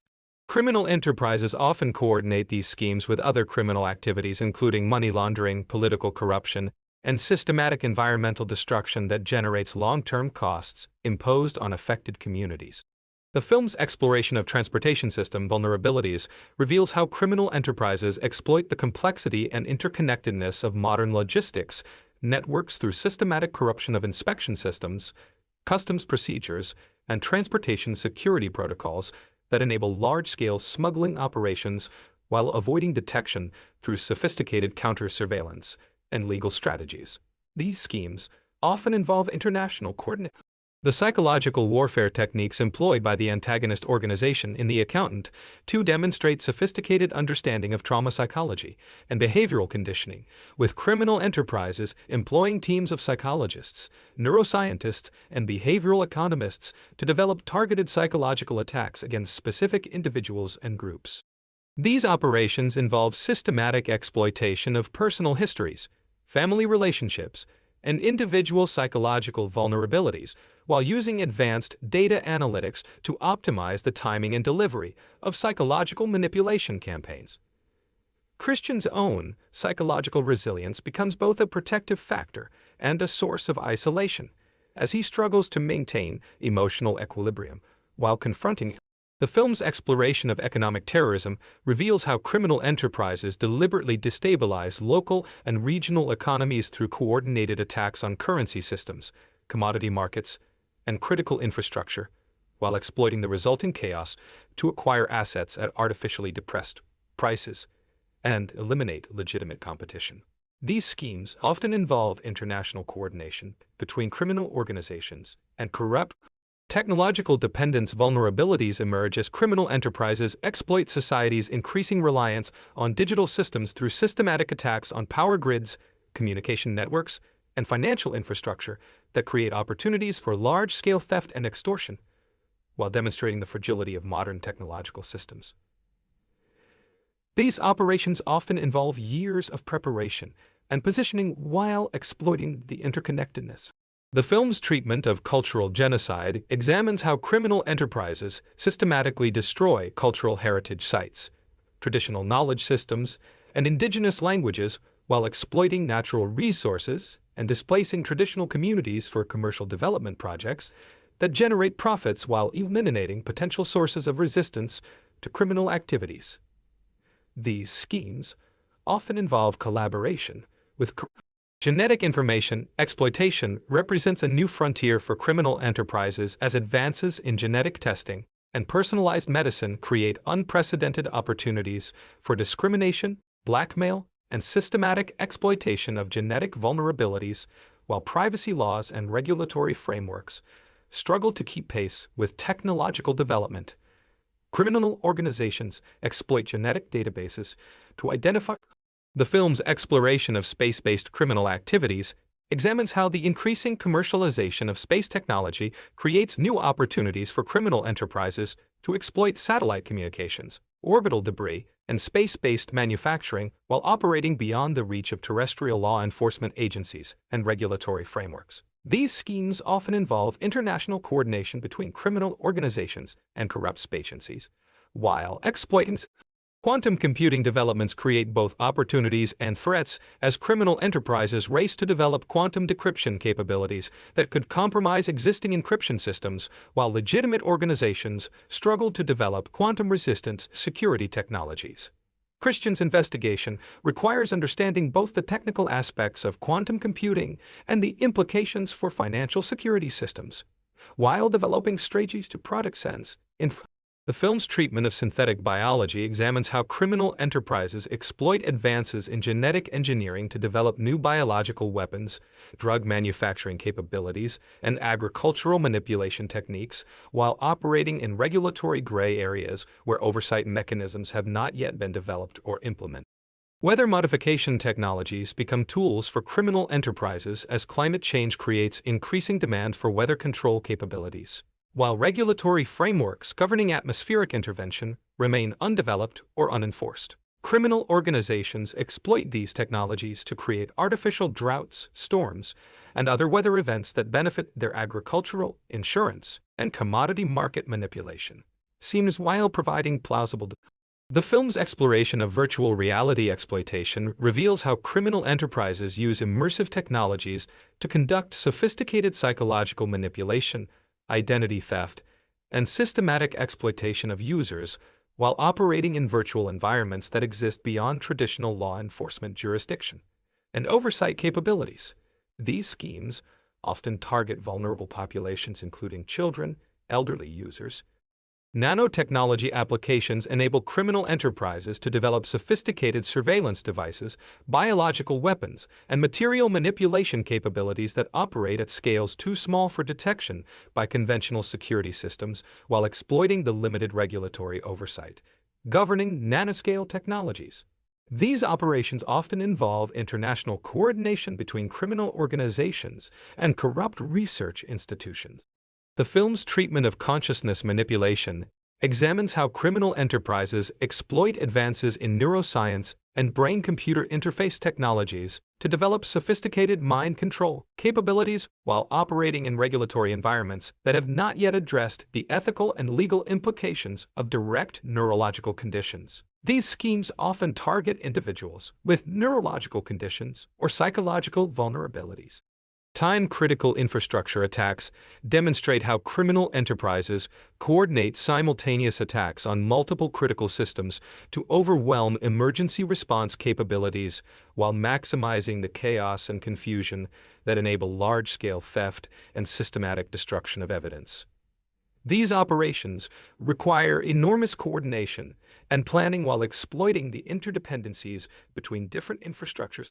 The film's exploration of dimensional physics concepts emerges as criminal enterprises begin to exploit theoretical physics research to develop technologies that challenge conventional understanding of space, time, and matter, while operating beyond the current capabilities of law enforcement agencies to detect, understand, or counter these advanced technological applications.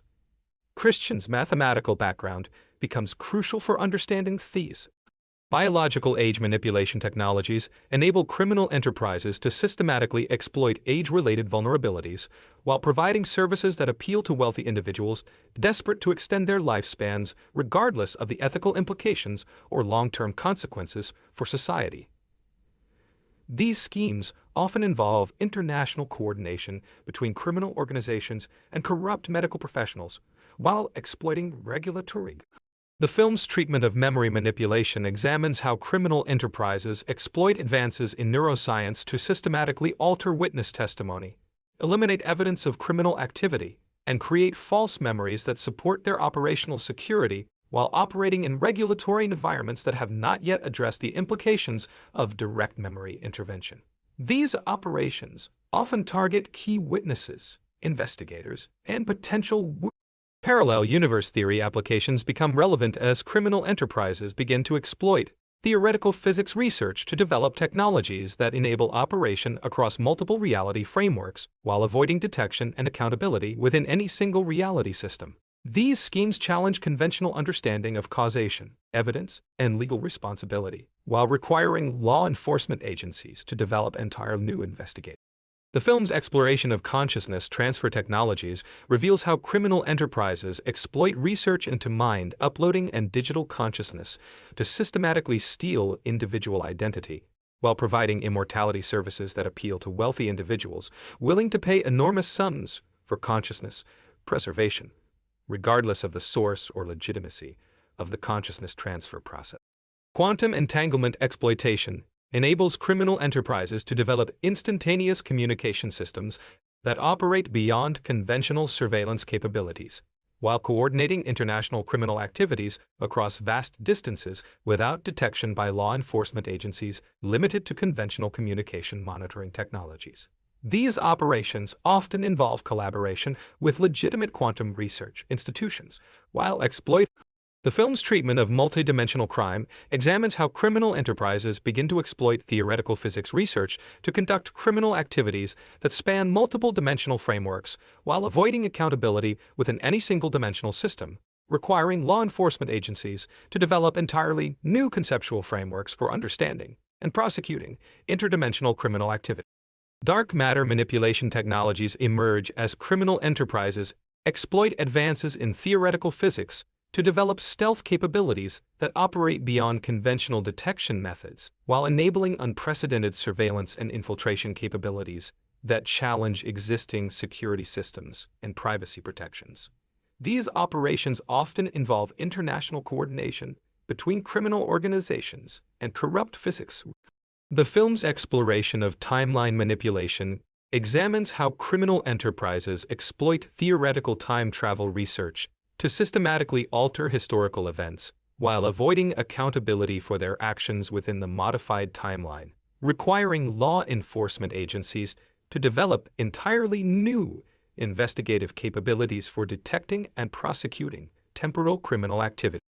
Zero-point energy exploitation enables criminal enterprises to develop unlimited power sources that eliminate their dependence on conventional energy infrastructure, while providing capabilities that far exceed those available to law enforcement agencies operating within conventional energy limitations. These operations often challenge existing power structures while creating opportunities for unprecedented criminal capability.